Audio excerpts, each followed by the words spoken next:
gotta get. I said, bro, don't really like the zero sugar. Yeah, I'm gonna start to get some more. Is it any more in there? No, it's all okay.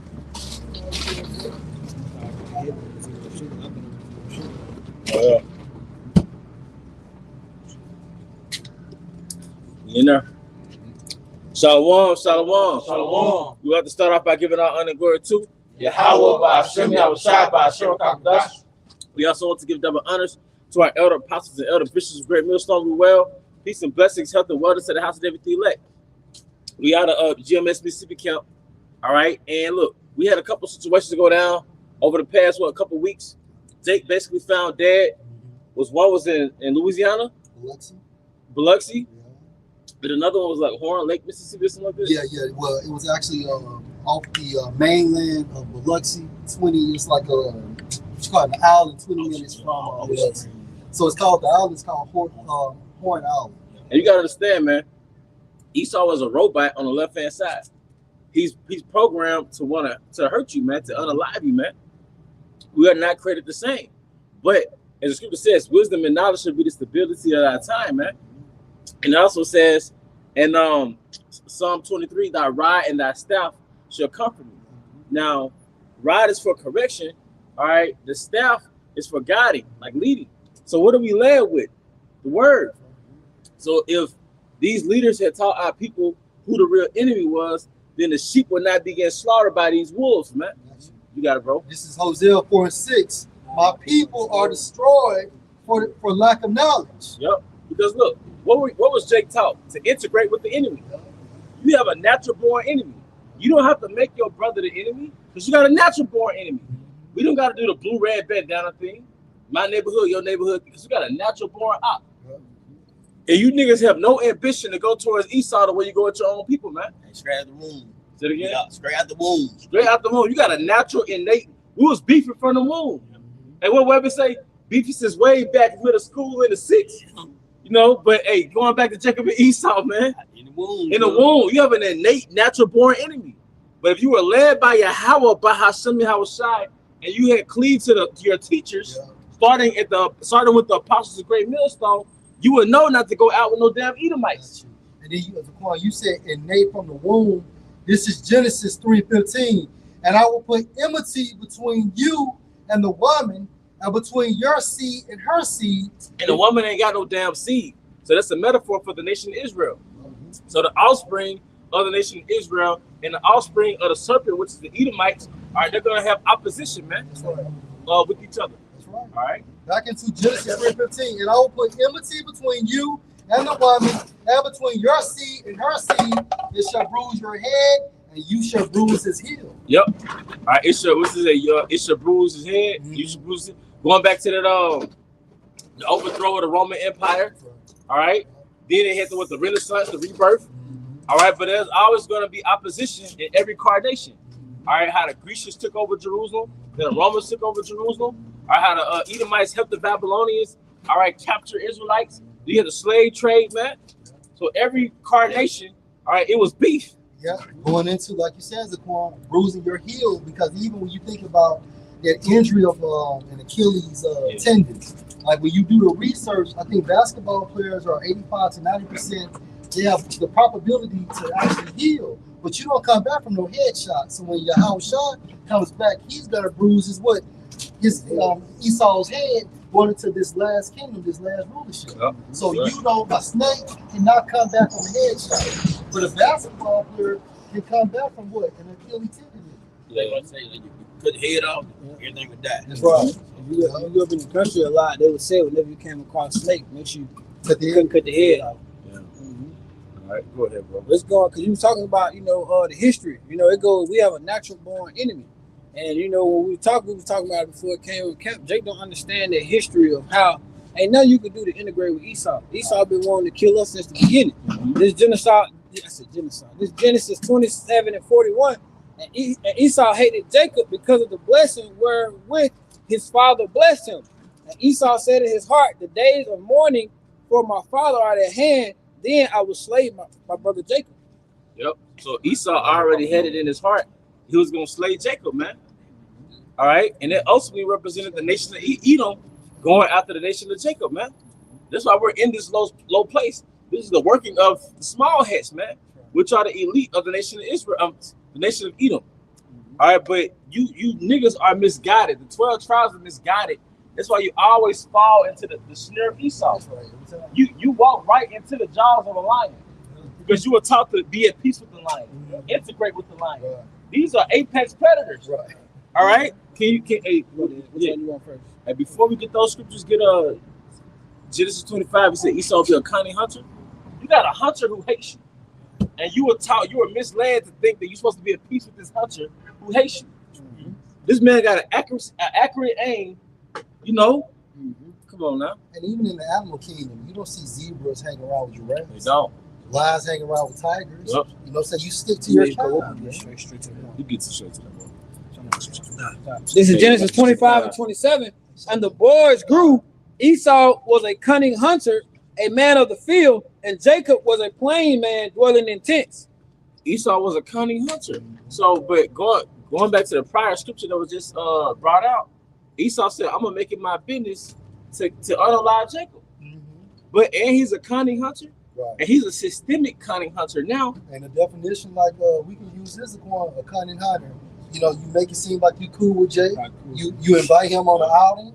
Then you set him up to kill him. Yep, you de-arm him. Then you de-arm him so you can get him what they call it. So he'll be relaxed. He's not on high alert. And then you smoke. And that's the nature of an Edomite too. Yeah. Edomite is always making the effort to get you to laugh, get you to smile. Right. Those are the ones you gotta look out for. Because when you hunt, what are you doing with an animal? You're studying his behaviors. You study his characteristics.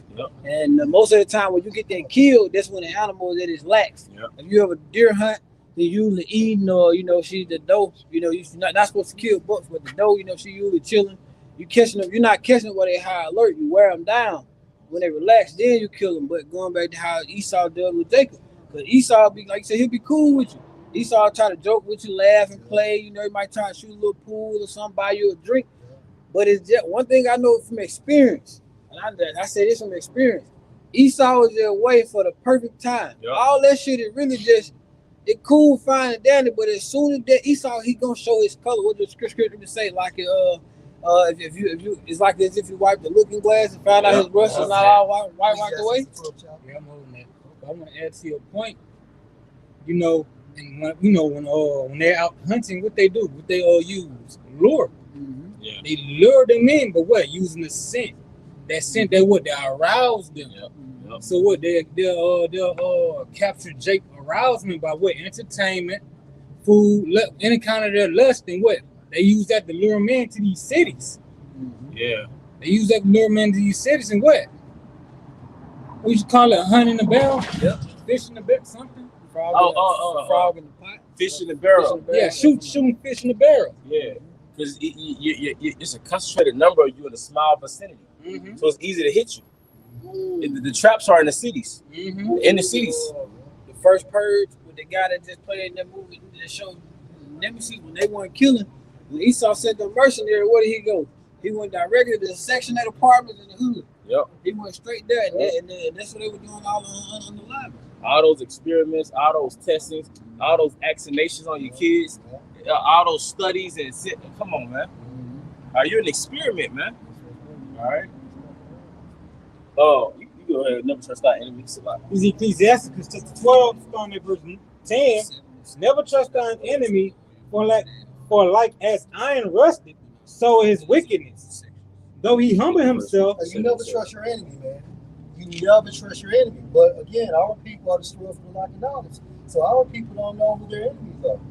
You think your enemy is a blood, a so-called Mexican gang member? No, it's the Edomite so-called white people whose father's lineage goes back to Esau.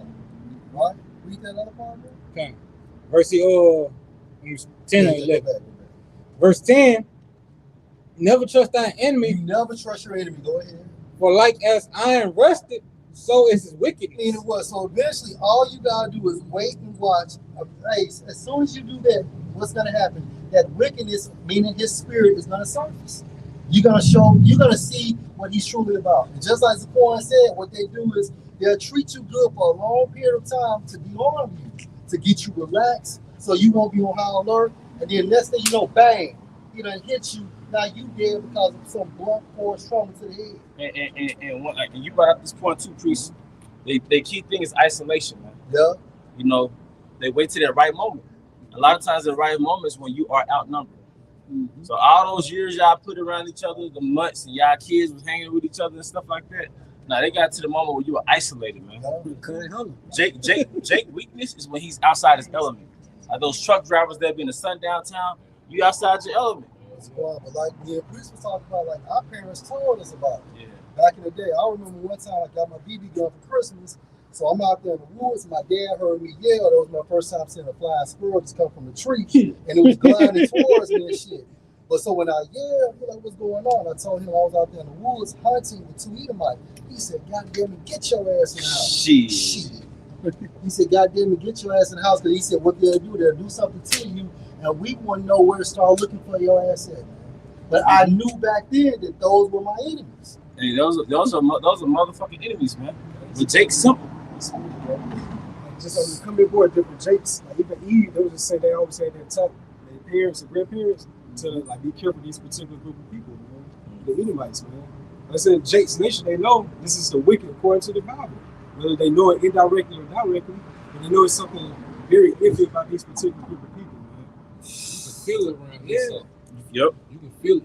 You be around a bunch of so-called white boys like in high school days, you can feel the spirit like, hey, this is not my group of people. Yep. Certain gas stations, you can feel it. Yeah. Like Edinburgh, Mississippi. Yeah. You can't stop in that motherfucker. Stop Edinburgh, shit, stop there. You want to. Hey, follow your spirit too, Jake. Yeah. Follow your spirit, man.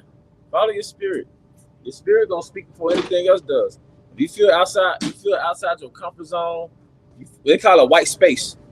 When you moving in white space, you that only Jake amongst a bunch of Edomites, like at work. Yeah. You in white space. Hey, I follow your spirit, man. It's going one more. Cairo, Illinois. My officer said, like in the 90s, it may have been in the 80s, said he stopped to get some gas on his way from Mississippi to Chicago, Illinois. Said he stopped to get some gas. They wouldn't even serve him. Yep. Because he was Jake. Yep. And it's certain Jakes. There's actually a grace period. If Edom might be like, hey, y'all better get up out of here. Take that serious, yeah. Like they're like, hey, y'all gotta get up out of here.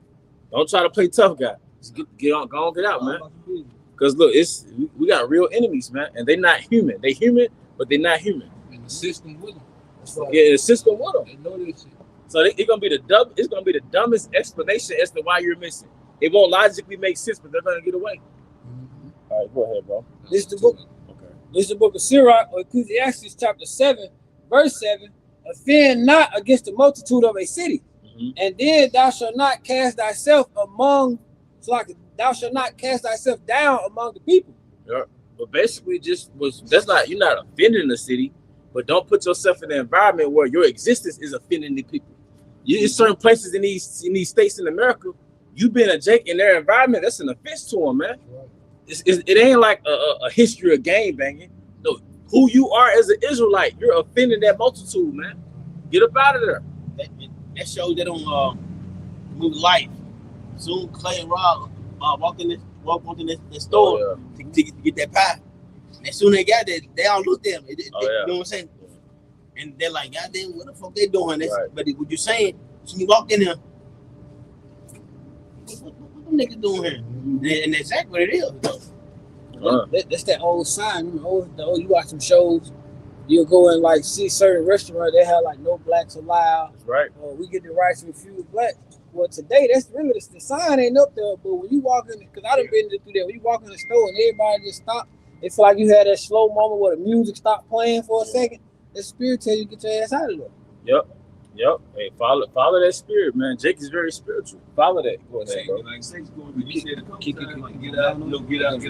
But there was a movie called Get Out, basically telling Jake, don't be around the Edomites like that, because they have no good intentions for you, man. Esau not human, man. He was the token Jake in that movie. Oh, yeah. He's about to Get out. And guess how he was lured in? The extension of woman. The woman that snap. And she knew it. It was planned out. from the beginning. She knew what it was because he wasn't the first one.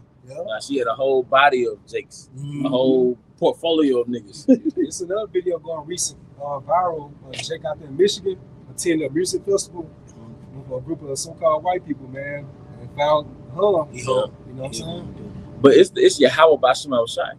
Because the scripture say who aroused him up. So all these unalivings is here to shake you niggas up, man. Y'all want to make prison your home. Well, I'm not gonna keep running. You got it, bro. This is the book of Sirach, or Ecclesiastes chapter 9, verse 7. Do not look around in the streets of a city, and nor wander about its deserted sections. Yep. Hey, Trying to find spots to go to, man. Yeah, In this yeah. day and time.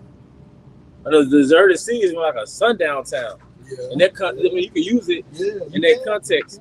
You know, it's deserted because you're the only Jake there. You know what I mean? It's a sundown town, man. But you looking for like a little clubs, little bars or some shit. You know, maybe it was passing through. Get the fuck out of there, man. Get your gas and leave if you can. You know, because I went to an interracial church growing up, and I knew an Edomite couple from Iowa. It was like in certain parts of Iowa that we can't go to. You know, so it's all over. It ain't just a Mississippi thing. It's all over the United States. That's what they think. People really think it's all about the South. Nah, No, it's some damn devils there too. the devil's everywhere. Progressive, Yeah. they racist. That's it. And then when you leave a city, you in the country. So even if you are up north, even if you leave the city, you're in the country. Yeah, that's right. If you're in a rural area in another state, out of state, you're in the country. Go outside Chicago, Yeah. like you say, bro. Illinois is strictly country. You still in the country, and they got the same Cornfields and shit. cornfield, and they got the same racist mentality, the same hatred, man. So that's every fucking word, man. I think we talked about this last time. The inner city is usually liberal, Democrat, but then the rural areas is always conservative, Republican and shit. Same shit, man. Esau was a cunning hunter. What say, dwelling in the field? Yep. The rural area, that's more like the field. That's his element, man. All right. This is jumping down to verse 13, Ecclesiastes, Sirach 9:13. Keep thee far from the man that had the power to kill. So don't put yourself in an environment where you can get unalive and nothing to happen. It's no witnesses, you know, but you're gonna learn the nature of your enemy. Right. Jake's so caught up in black culture, they think another nigga is their enemy. Right. So they can't fathom how somebody hates you for no reason. You can't fathom this man hate. You have a natural born enemy. You a Kendrick fan, so you mad at Drake. You a Kendrick fan, so you mad at Drake, but you can't think outside of that. You can't think outside of that, man. You know. Go ahead. It says, so shalt thou not doubt the fear of death. Hey, read that part one more time, man. Keep thee, this is back at the top of 13, keep thee far from the man that had the power to kill. And where did he get that power to kill from? Genesis 4:15. And Yahweh said unto him, therefore whosoever slayeth Cain, vengeance shall be taken on him sevenfold. That's right. And Yahweh set a mark on Cain, lest any finding him should kill him. But there was always accounts where an allegation of an Edomite woman would get raped in the 20th century, and that caused hundreds of Jakes to get put to death off of allegations, man. Because going back to that, whoever slayed Cain should be slayed sevenfold. Like whatever you did to the Amalekites over there in Israel, what was the punishment? All right, towards Ishmael, man. You see, or the allegation with Pearl Harbor, and allegedly Ammon dropped the bombs on Pearl Harbor, and what did Esau do at the end of World War II? Hiroshima, Nagasaki, man. Let's get slayed sevenfold. So, like I said, you can't. How can I put this? If Esau wants you and you're in his element, it's over with, man. We're here to serve punishment for the transgression from Yahweh Bashim Shai. He has, like you said, he has all factions working for him. He owns the power structure. He owns the power structure, you know. He's the judge, the jury, and the plaintiff. Right, because even when I seen the goddamn the police officer, that I think he's like the superior, I don't know if he's a captain, of law enforcement. But that nigga was like, when I see this, I saw, ain't shit gonna happen. He was like, yeah, no foul play. And then there was a Jake found lynched on a college campus in Mississippi, like last year. Ole Miss. Was it Ole? What was it at? Delta State. Delta State. Not a mother, because you go to Delta State? Yeah. No, it's come out.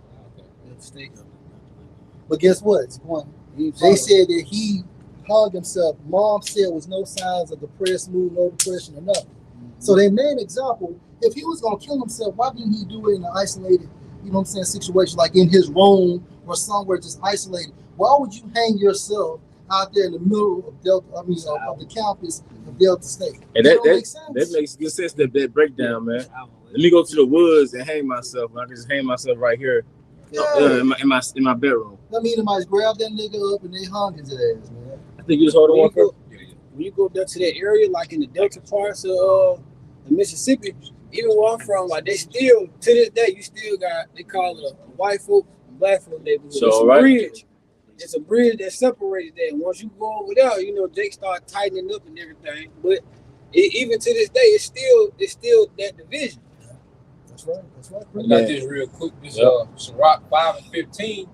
It says, "Be not ignorant of anything in a great matter or a small." I brought that out because Jake don't understand that white national spirit has riled back up. Yep. You know, these Edomites are tired of apologizing for how they got America, for how they came into power. They on their white supremacy shit. Like, their spirit is back in the earth.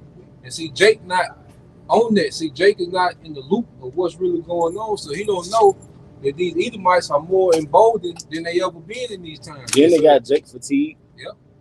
You know, they getting tired of being blamed for being the conquerors of America and how they got America. And so-called usual suspect videos not making it any better. that's right. You know what I'm And then they're losing on the economic level. So they getting their rocks off of these unalivings. You know, you got to understand the nature of your enemy and know thy enemy, know thyself. So Jake got the illusion of inclusion. Yep. He just fit in, will be that token boy, that token guy. Because Jake is in a sucker place. His mind is stuck in social media land. Was it more to that? Oh, you got it.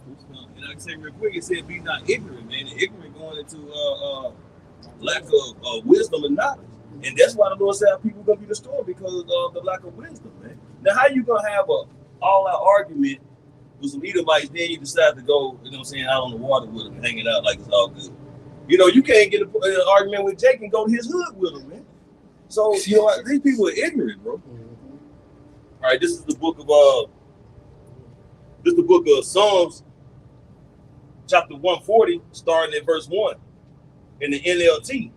Oh Lord, rescue me from evil people. Who are those evil people?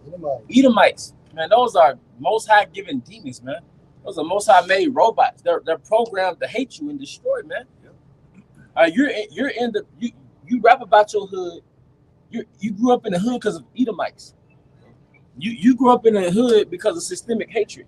Right. Your daddy brother was on crack because of systemic hatred. Yeah. You know what I'm saying? Like your mama was y'all grew up in the projects because of systemic hatred, man. Your great granddaddy couldn't get a house because of redlining, because of systemic hatred. We got natural born enemies, man. Come on, man. All right, go ahead. And we still struggling this day. To this day. But instead of the womb now inside of Rebecca, now the womb is inside her. Come on, man. The storyline in Jake music is because your Edomites wrote the storyline. Yeah. Edomites made Esau gave you the curriculum. I'm a F your wife. Mm-hmm. I'm gonna kill you niggas. So the average Jake, he's a demon to his own people. And nothing else exists outside of the nigga world. So you have no concept of how you have an actual enemy. All right. He wrote, you know, something crazy about that too. Like even when Esau Edom, and because the tribe, they're like in self-destruct mode. Mm-hmm. And Esau Edom, he projects that even with hard metal, rock and roll is demonic, but they even come together in worshiping Satan. Yeah. Esau Edom is on one accord all the way through. Right. Yeah, because Jake come to a Boosie concert, niggas get killed. Yeah. You know? Yeah. Go ahead, bro. It's like I watched a documentary on that, and I think we talked about it before. They were actually a metal group. They would like ask them how they make their music. Basically, they would do these rituals, and basically they would get their lyrics and stuff from the demons, and they'll go out and record the song and send the track to a witch, and she'll put all these spells on it. So when you print it out, you basically inviting demons into your house. But what the issue was, Jake wasn't listening to that back then, so they had to come out with music to do the same thing, and that's when they came out with NWA, Tupac. So when you listen to all this drill rap, you're doing what they initially was designing for to do, which is invite all these demons right in your house among you. That's right. That's it. It's spiritual. And they do the video games and the movies the same way. Mm-hmm. Right. You know, Grand Theft Auto and shit. John Tide. John Todd, okay, come on. Yeah.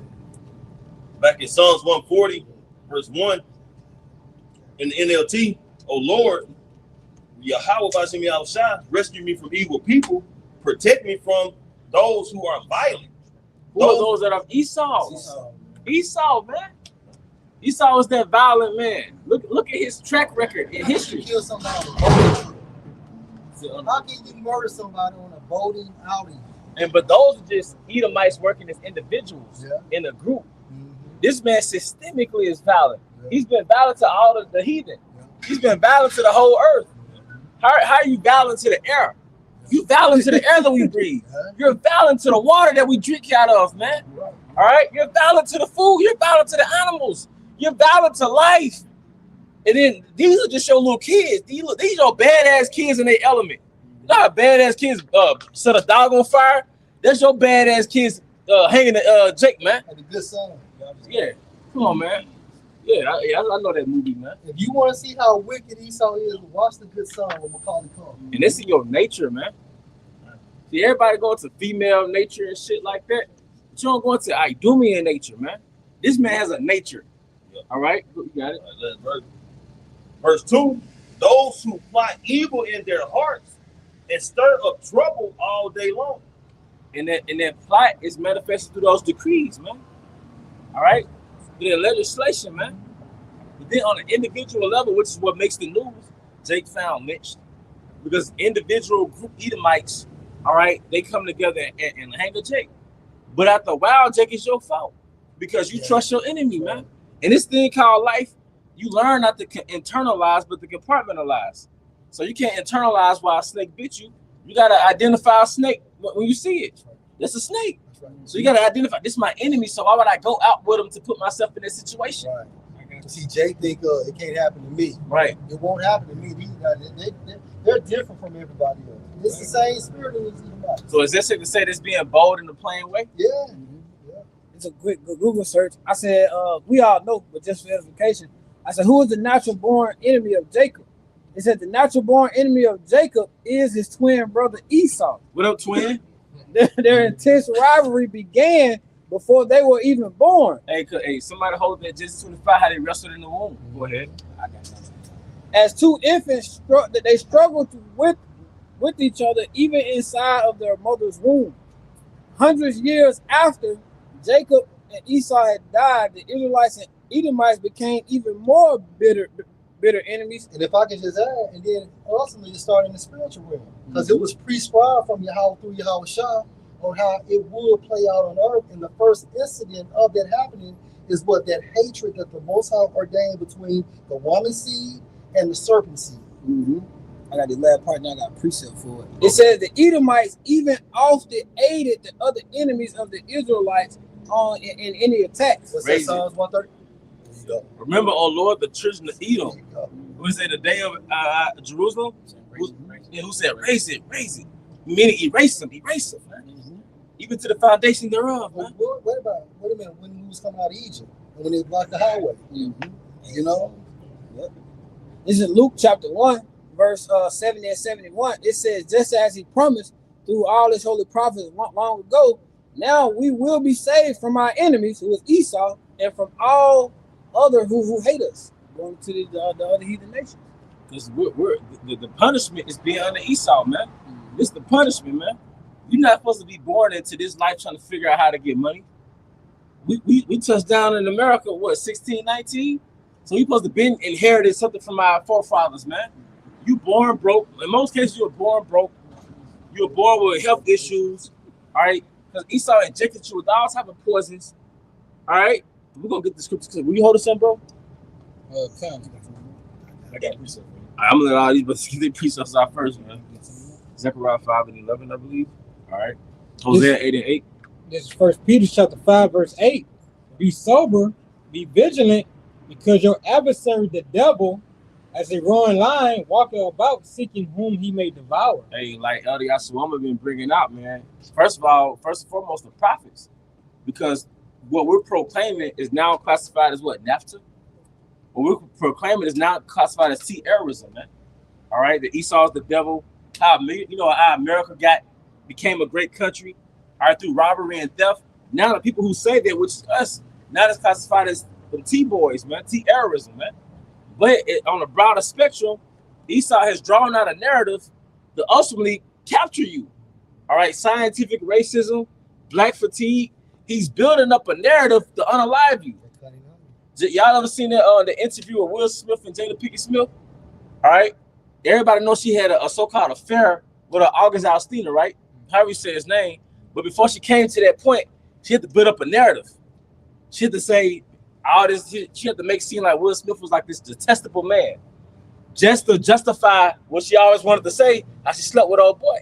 So that's what movie directors do, or writers of a show do. Before they unalive a character, before they make him a bad guy, they justify. They make him an asshole to justify getting rid of the character. What they also call character assassination. Yeah. So what they're doing, the so-called black fatigue, is a drawn-out narrative. Scientific racism goes back to wartime propaganda, all right, to justify hunting us, man. Because just how you kill so many heathen in the Middle East, in the back of your mind, they're T-boys anyway. You know, in the back of your mind, they work for Al Qaeda anyway. Same thing with Gad. Oh, he's a savage anyway. They got to be civilized anyway. So now they hit us with the criminal narrative. That's why Esau let all this crime go on in the inner city. Yep. Because Esau can stop that inner city crime in a week. Yep. You know, they really put their hammer down, and they showed you examples of it with ICE. Well, DC wasn't no murders for what, like a month? Yeah, right. You know, 0 murders when they really put all them alphabet agencies out there. But Esau got to keep that narrative going, because what's one thing they tell you about every holiday? The shootings in Chicago. How many people died this weekend in Chicago? And then a lot of that be blackface, you know, CIA operatives. But Esau need that narrative that Jake is this unruly beast. So when he make his moves to go at all the tribes, he just getting rid of the problem. It's important to prove your point, because in Chicago, the murder rate goes up when holidays and on the weekends. That's when these Edomites were off. And that goes back to George Bush, the father, his NWO speech about the law of the jungle. That society you're in right now, they consider that as the law of the jungle. So when they come, with they so-called New World Order, it's like the rule of law. Order out of chaos. But they doing it through order out of chaos, you know. Just go back to a priest of law scripture that shows you how Jake right now, their situational awareness skills is at a horrible level right now. We go through the most vulnerable, chaotic times, going through Jacob's trouble. You would join hand-to-hand thinking everybody's your buddy. You still got Jake on TikTok videos. Recently, after old boy died. I'm talking about he on the fucking boat with Edomites going somewhere to swim, and them saxophone playing. And he's just panning the camera around like, look at these niggas. You cannot feel sorry for these motherfuckers, man. But you know what? That lion be going for that the little gazelle that be unaware. The elephant that didn't want it off in La La Land. But I know brothers got scriptures though. This is Psalms 55 and 21. It says the words of his mouth were smoother than butter, but war was in his heart. Yeah, and that's all Edomites. From a systemic elite standpoint to average residents in the United States, man. They all got that spirit of Satan in them, man. So they hate you with a perfect hatred. You didn't have to do anything to them personally. See, Jake stuck in that world. You know, like shit, we ain't do nothing to him. Jake ain't on that, because you could be on this, that word covert. Oh, yeah. Jake don't understand covert war. Yeah, God. Like Jake look at crack, and Jake think it's the way to get rich. Right. Quick, but not knowing it's chemical warfare from your enemy. Right. You know, you think of it as getting rich quick, cars, clothes, hoes, but that was chemical warfare for your enemy. To turn your neighborhood into a zombie land. To turn your neighborhood into a war zone. You know? And then I'm sorry. Go ahead, bro. It'd be like generational thing, man, because the kids get caught up in this shit. You know, crack babies born.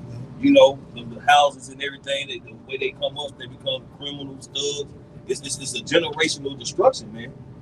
And that was our heroes have eyes.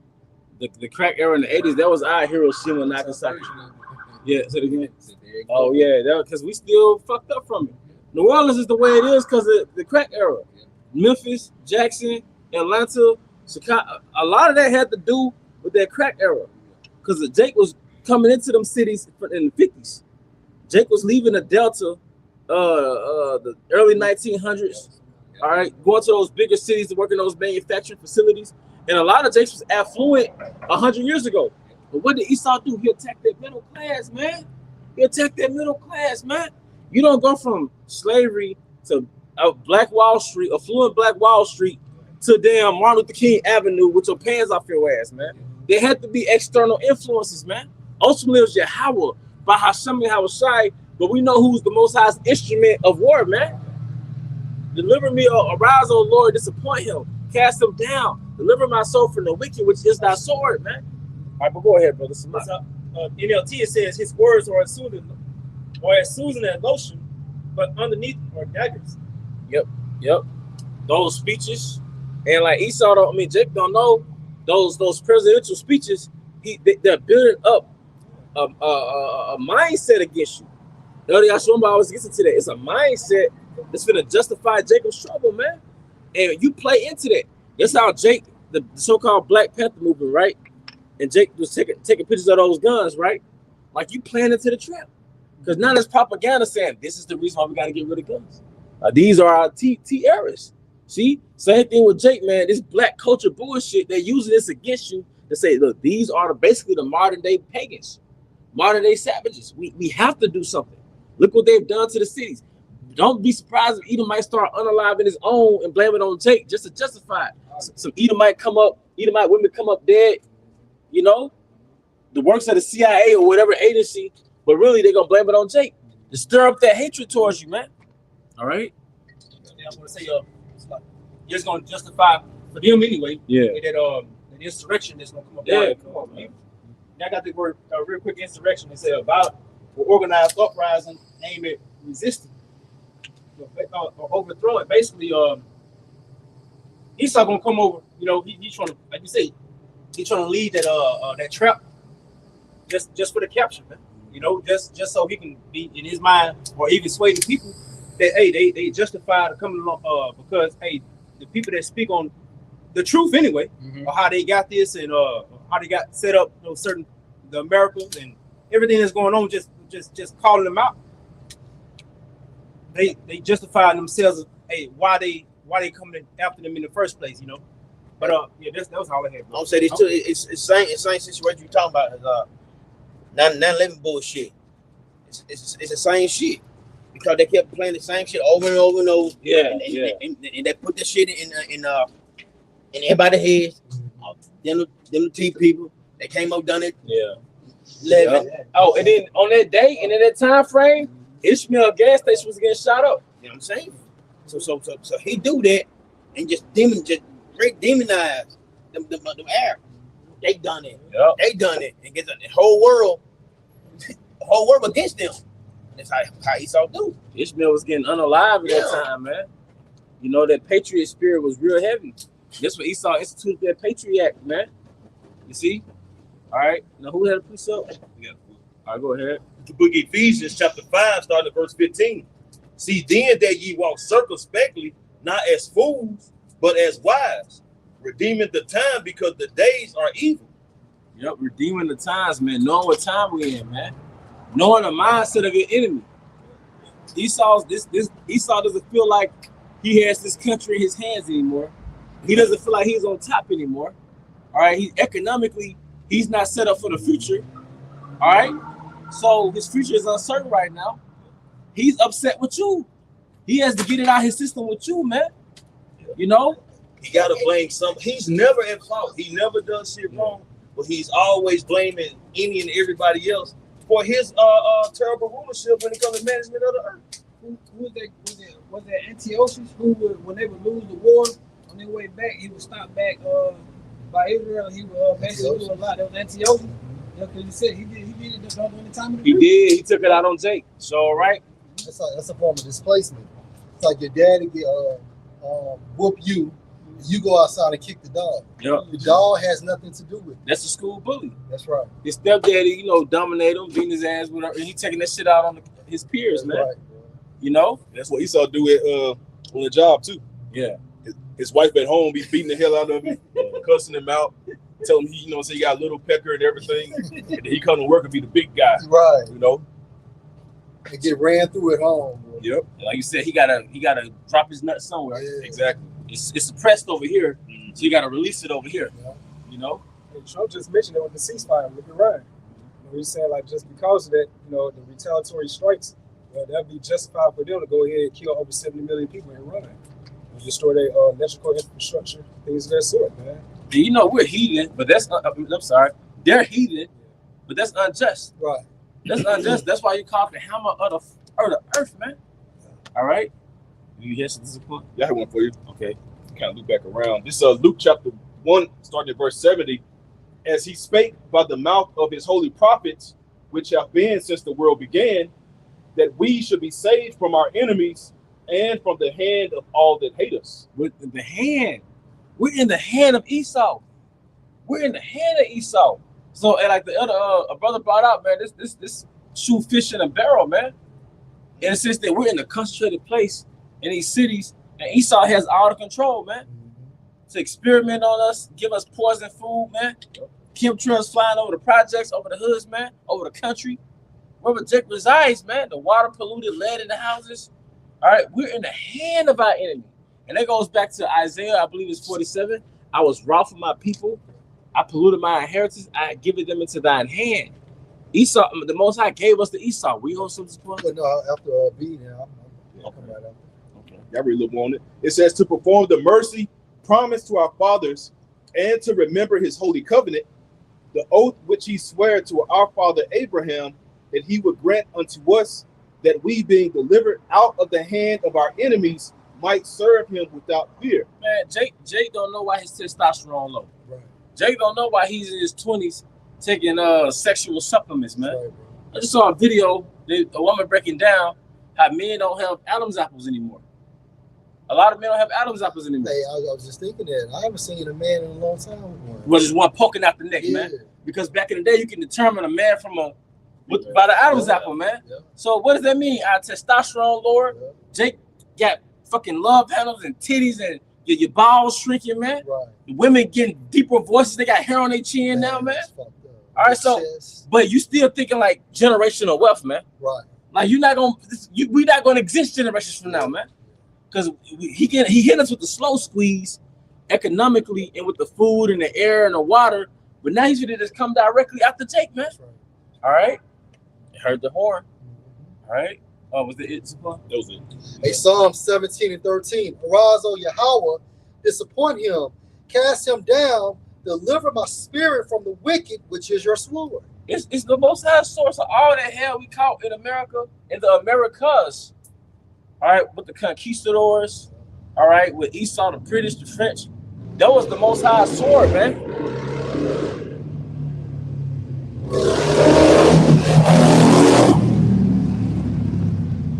Most High raised up Esau. That's how he raised up the Pharaoh of Egypt.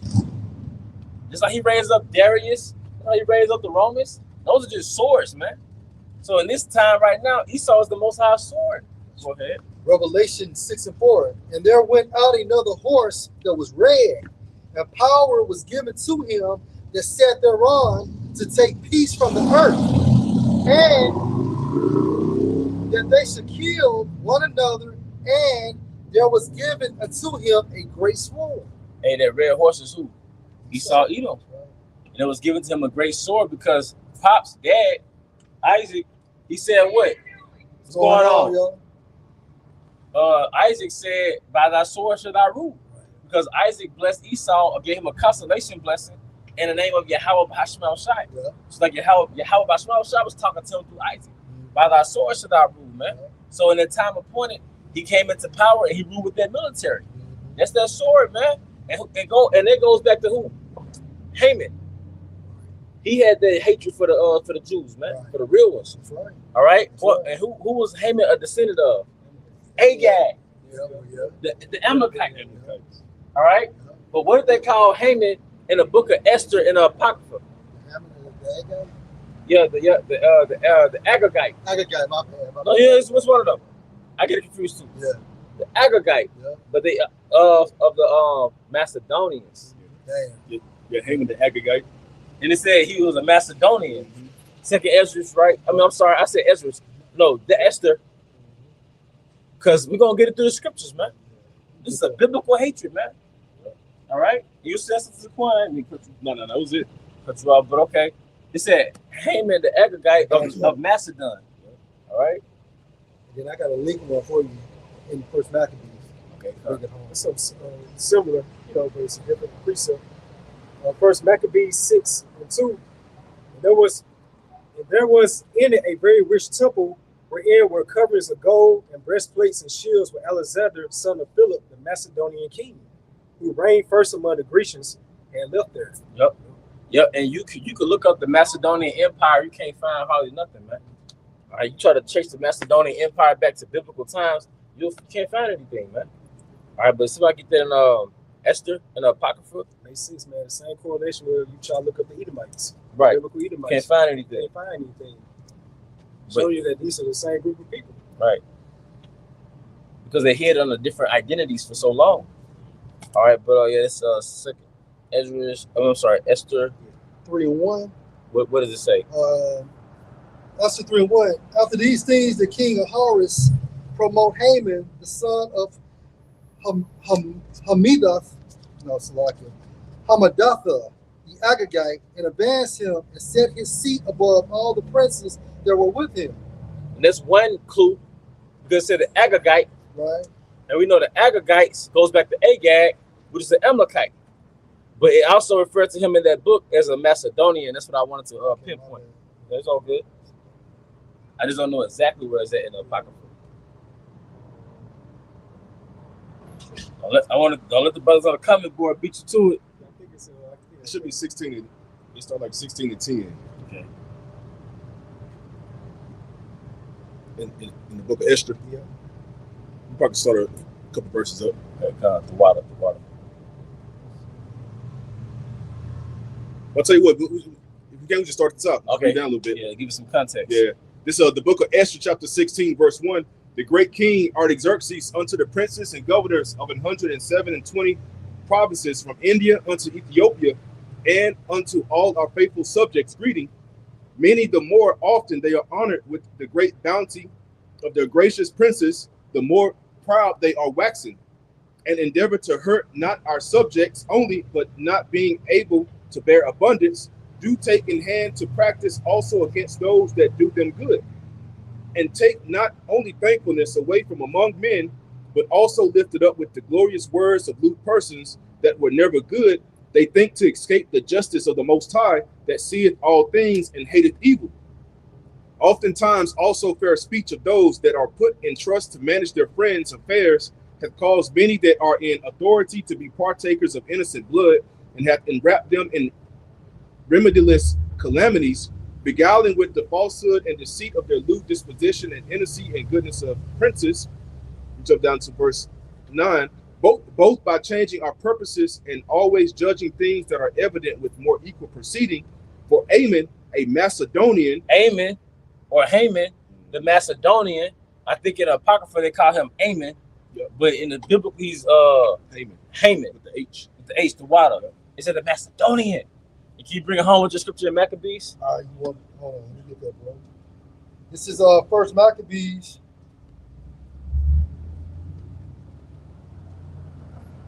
First Maccabees 1:1, and it happened after that Alexander, son of Philip, the Macedonian. Oh, so the Grecian Empire started with Alexander, the son of Philip, the Macedonian. And can you read the scripture again, Mavakasha? Yep. It says, Ezra 16:10, for Ammon, a Macedonian, the son of Hamadatha, being indeed a stranger from the Persian blood and far distant from our goodness, and as a stranger received of us. Haman was a Macedonian, all right, of the same stock of Philip of Macedonia, Alexander the Macedonian, which, and if Haman was a descendant of Agag, and Agag was an Amalekite, what does that make Alexander?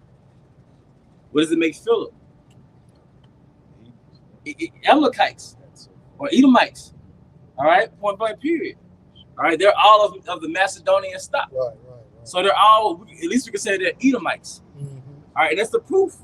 So now we have a people that's known in a modern world that everybody is aware of, Alexander, Philip of Macedonia, and it gives their stock of Macedonia, and we can trace through the scriptures how the Grecian line goes back to them, their Amalekites. Right. This biblical. All right, so the identity that you are making an effort to hide for thousands of years is exposed. For hundreds of years, it's been exposed. you go. All right. There you go. So this is back in First Maccabees 1:1. And it happened after that Alexander, son of Philip, the Macedonian, who came out of the land of Chittim, had smitten Darius, king of the Persians and Medes, that he reigned in his stead the first over Greece. He reigned in his stead the first over Greece. So the Grecian Empire goes back to straight up Edomites. Mm-hmm. And it's evident in the scripture. That's why they want to get rid of the scriptures.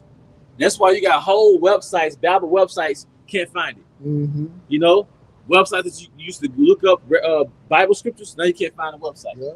Online apocryphas, gone.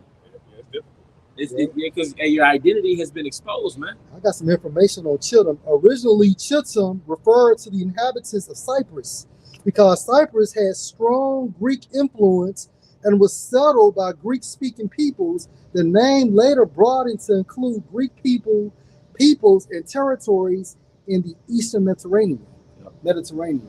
So Chittim is Greece. Yep. Greeks. That's right. In certain passages, you know. Right. You got some. Got a little more. All right. And going back in Esther 16, and this is verse 12, speaking upon Ammon, the Macedonian, or the Agagite. It says, but he, not bearing his great dignity, went about to deprive us of our kingdom and life. So he had it out for Jake back then.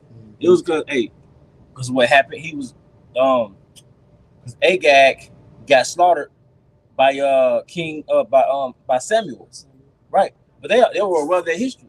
But nonetheless, he had a hatred for Jake, man. And that's the nature of an Edomite, man. You gotta know the history, man. And to understand the present, you gotta understand the history. Yep. All right. That perpetual hatred against his brother Jacob. Perpetual hatred, man.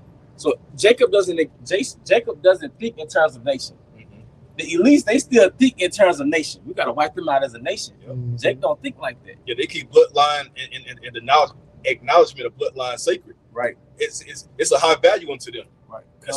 That's why they even resorted unto being an incestuous bloodline, because it means that much to them. Keeping it in the family. Mm-hmm. Yep.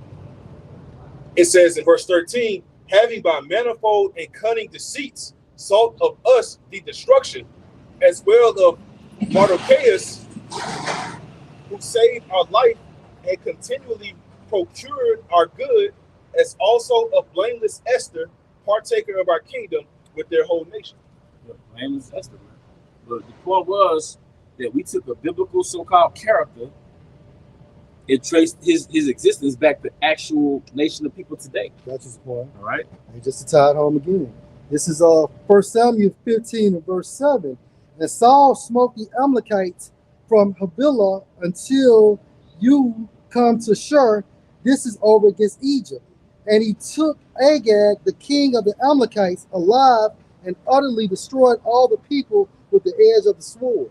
So he murked all the Agagites. Mm-hmm. He spared King Agag. Mm-hmm. That's why the prophet Samuel got on to King Saul at the time of praying. So he was going to lose his rank as being king of the nation of Israel. Because the Most High told him to smoke everything, Even including like the stock, the livestock, mm-hmm. you know, the different portions of the Agagites, you know. In that movie One Night with the King, about the movie about Esther, they showed Haman basically I guess you could say reminiscing on what they did to his dad. They went back to what they did to his great granddad. Mm-hmm. You know. Hey, verse 8, and he took Agag, the king of the Amalekites, alive and utterly destroyed all the people with the edge of the sword. But Saul and the people spared Agag and the best of the sheep and of the oxen and of the fatlings and the lambs and all that was good, and would not utterly destroy them, but everything that was vile and refused, that they destroyed utterly. Then came the word of Yahweh unto Samuel, saying, it repent me that I have set up Saul to be king, for he is turned back from following me, and has not performed my commandments. And it grieved Samuel, and he cried unto Yahweh all night. And when Samuel rose early to meet Saul in the morning, it was told Samuel, saying, Saul came to Carmel, and behold, he set him up a place, and is gone about, and passed on, and gone down to Gilgal. And Samuel came to Saul, and Saul said unto him, blessed be you of Yahweh, I have performed the commandment of Yahweh. And Samuel said, what mean then this bleating of the sheep? in my ears, and lowing of the oxen which I hear. And Saul said, they have brought them from the Amalekites, for the people spared the best of the sheep and of the oxen to sacrifice unto Yahweh your power, and the rest we have utterly destroyed. Then Samuel said unto Saul, stay, and I will tell you what Yahweh has said to me this night. And he said unto him, say on. And Samuel said, when you was little in your own sight, was you not made the head of the tribes of Israel? And Yahweh anointed you king of Israel. And Yahweh sent you on a journey and said, go and utterly destroy the sinners of the Amalekites, and fight against them until they be consumed. Wherefore did you not obey the voice of Yahweh, but did fly on spoil, and did evil in the sight of Yahweh because of his disobedience? And Saul said unto Samuel, yea, I have obeyed the voice of Yahweh, and have gone the way which Yahweh sent me, and have brought Agag the king of Amalek, and the king of Amalek, and have utterly destroyed the Amalekites. But the people took of the spoil sheep and oxen, the chief of the things which should have been utterly destroyed, to sacrifice unto Yahweh your power in Gilgal.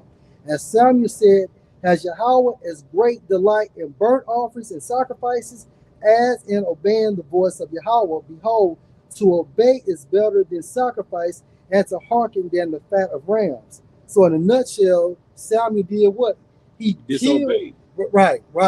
But he killed Agag because that was the commandment of Yahweh. Now we know that their lineage was preserved for modern times right now, because ultimately Yahweh Shai is going to destroy Esau Edom. Yep, because the Most High is a grand chess player. Right. You know? But the lineage goes back, Haman's lineage goes back to who? King Agag. Which is an Amalekite. Right. So and that also shows that they eventually formed the Macedonian Empire. Right. Because Philip came out of that Macedonian Empire. Right. Alexander came out of the Macedonian Empire. Haman, it said he was a Macedonian. You know? And I was told that, I don't know how true it is, but like it was a woman who had a snake. And she treated her snake like it was a pet dog, right? And she allowed her python like to sleep next to her every day. Yeah. But it used to stretch out next to her like a human. And she used to wonder why it used to stretch out. And she asked her, I think she asked her vet. And she was like, it's stretching out because it's sizing you up to determine when is the appropriate time to eat you. And that's how Haman, as a Macedonian, stood with as a vessel with the Persian Empire. Right. They just waited till that time appointed to overthrow the Persians. And that happened with the Philip of Macedonia, man. Going back to Alexander. You see? But that's the nature of a snake, man. All right? Can I bring one more out? Yeah, you got it. Hey, this is a Haman. So like this is Esther 3 and verse 5. And when Haman saw that Mordecai bowed out, nor did him reverence, then was Haman full of wrath. And he thought scorn to lay hands on Mordecai alone, for they had shown him the people of Mordecai. Wherefore Haman sought to destroy all the Jews that were throughout the whole kingdom of Ahasuerus, even the people of Mordecai. So hey, and now the elites carry that legacy to destroy all the Jews. And it's not the so-called black man with an afro. It's the so-called black, Hispanic, Native Americans, and then they'll show you that they have record. The Israelite foreigners in other countries, they know who a lot, not the ones that mix as individuals, but the ones who exist as communities. Esau knows who they are because they're discriminated against in those power structures. Yeah. Like the I forgot what you call them, but they're of Bulgaria. I think they live in Bulgaria. But basically, like the gypsies in Europe, yeah, they're discriminated. They're in worse conditions than Jake, man. That's how Asher, they live in favelas, and a lot of the members of the Northern Kingdom, they live in slum villages. That's how they live over there overseas, man. That's what they call so-called undesirables. Undesirables, man. But a lot of them look like Edomites, yeah, you know. But their line goes back to Israel. That's why they're suffering those conditions. The elders would say, the apostles would say, the curses fall on Israel. What about Elam? Didn't Elam have some undesirables too? I forgot. The Sindis. Right. The Sindis. But then you have straight up Israelites that look straight up like Elam. Yeah. So you got the ones that's mixed in with them, Mm-hmm. all right, that are Israelites. Then you got the ones that are like the outcasts of society. And one of the names I'm aware of is the Sindis. Okay? I think that goes back to undesirables or something. It's the Southern Kingdom tribe, you know? In Bulgaria, is the Roma the Roma of Bulgaria, the water. But those are the so-called gypsies, which gypsies is really equivalent to saying nigger. You know, So they face heavy, severe discrimination over there. they live in shit conditions, man. A lot of them have communities on top of landfills, man. They live in very shit conditions, man. But you can't tell me they're not Israelites, man. All right, and a lot of them culturally, they have customs that go right back to Leviticus. Ceremonial laws, cleanliness laws, marrying at a young age. I want to say arranged marriages, if I'm not mistaken. You can, do your research. You know. Can somebody get Hosea 8 and 8? Was brothers holding anything? Got a quick little point. Okay. Showing how Esau's nature is, is to lie, how he masks himself, because he's not trying to show everybody who he really is according to the Bible. So he tried to disguise himself as these other nations, but Esau Edom himself. And I looked up on Google AI overview. It says, are there descendants of Amalekites today? Are there descendants of Amalekites today? It says, biologically, the ancient Amalekites ceased to exist as a distinct, identifiable group centuries ago. Due to extensive historical migrations, conquest, and assimilation in the Middle East, it is impossible to trace any unbroken biological lineage to the original nomadic tribe that the Hebrew Bible identifies as Israel's arch enemy. This is going to Esau, but what it says right here within Ecclesiastes, it's no end to a people. Right. So that line, that seed is still here today. But he masked himself as these other nations, but himself as Esau Edom. But like you said, it really goes back to Amalekite. He was like a grandson of Esau. Amalek was. So let's go right quick. Just back there. This is Ecclesiastes. Just back up. Descendants of Amalek, the grandson of Esau. Mm-hmm. There you go. Amalek was the grandson of Esau. So wait a minute. We could break through the scriptures through the spirit and power of Yahweh Basmosai. Simple men. We could find out who Esau was according to the Bible. We could trace a biblical character to a whole nation called the Grecians. Yeah. But Google can't do that? Right. Google can't tell you that the Edomites are Grecians, Romans, modern day Americans. It's in the old encyclopedia how Esau Edom is modern Jewry. Yeah. It goes into that. Come on, man. So this is Ecclesiastes 4:16. There is no end of all the people, even all that have been before them, that also they come after should not rejoice in him. So this is the point right there. There's no end of all people. Esau like to say that these particular people cannot be traced anymore because he knows what divine judgment is about these particular group of people. So he's trying to lie and try to identify as these other nations again, but Esau Edom himself. Which fulfills the prophecy how he should be a vagabond and a wanderer, because he's trying to dodge that judgment. That's right. He knows how much water weighs, but he can't trace an entire lineage of people. Right. You know how you ask your son, you ain't got but one son, maybe, you know what son did it. Who stole that candy? And his tongue all red, I don't know. Who got the candy, son? I don't know. That's how Esau was with his nationality, man. Right, I don't know who the Edomites are. Yeah. And he got all the records. Yeah. Going back 5,000 years. So you mean to tell me you don't know who is who? That's crazy. We just Googled this, man. Yeah. Oh, okay. I know. Was it somebody else holding something? I think Boss said he got one. Yeah, I got something for you, bro. Yeah. Because after I get my round, another brother can come in if he wants to. Just a little more context on Ammon. In Esther chapter 16, it says in verse 14, "For by these means he thought, finding us destitute of friends, to have translated the kingdom of the Persians to the Macedonians. But we find that the Jews, whom this wicked wretch hath delivered to utter destruction, are no evildoers, but live by most just laws. And that they, being children of the Most High and most mighty living God, who hath ordered the kingdom both unto us and to our progenitors in the most excellent manner, wherefore ye shall do well not to put in execution the letters sent unto you by Ammon the son of Ammedatha. For he that was the worker of these things is hanged at the gates of Susa with all his family. The Most High hath ruled all things speedily, rendering vengeance to him according to his deserts." Just kind of closing out your point on how he was put to death. But this is just the justification behind it. Yeah. Snake. Yep. Because his father was wicked, he was wicked, right. And the Most High allowed them to live through wickedness and pridefulness. ultimately to destroy it. And Esau functions in terms of nations, but Jacob has been so condensed in this thing called Babylon in America. You single out enemies within your nation. Right. You hate particular Jakes in your nation. Esau hates you as a nation. Right. So that's the difference between the house of David and the 2/3 of our people. The house of David, no, we have a nation as an enemy. All right, we have a whole nation as an enemy, and their active enemy is the elites. The wicked watcheth over the righteous and seek to slay them. It's a ruling class mentality too. Yeah, that's right. When you think about what the interview with Alice Jones and Aaron Russo, when Aaron Russo was hanging with Nick Rockefeller, we say about their future plans for humanity. And we say, why do you care about these people? Right. Only care about your family. Yeah. That's how we gotta be on the right hand side. You know? And we want rulership too. Right. We don't want your goodies in this kingdom. Exactly. We don't care about your income tax, your stimulus. What else, man? 401k. We don't care about this shit. We want rulership. Because you motherfuckers want a rulership, but we are the rightful rulers. Right?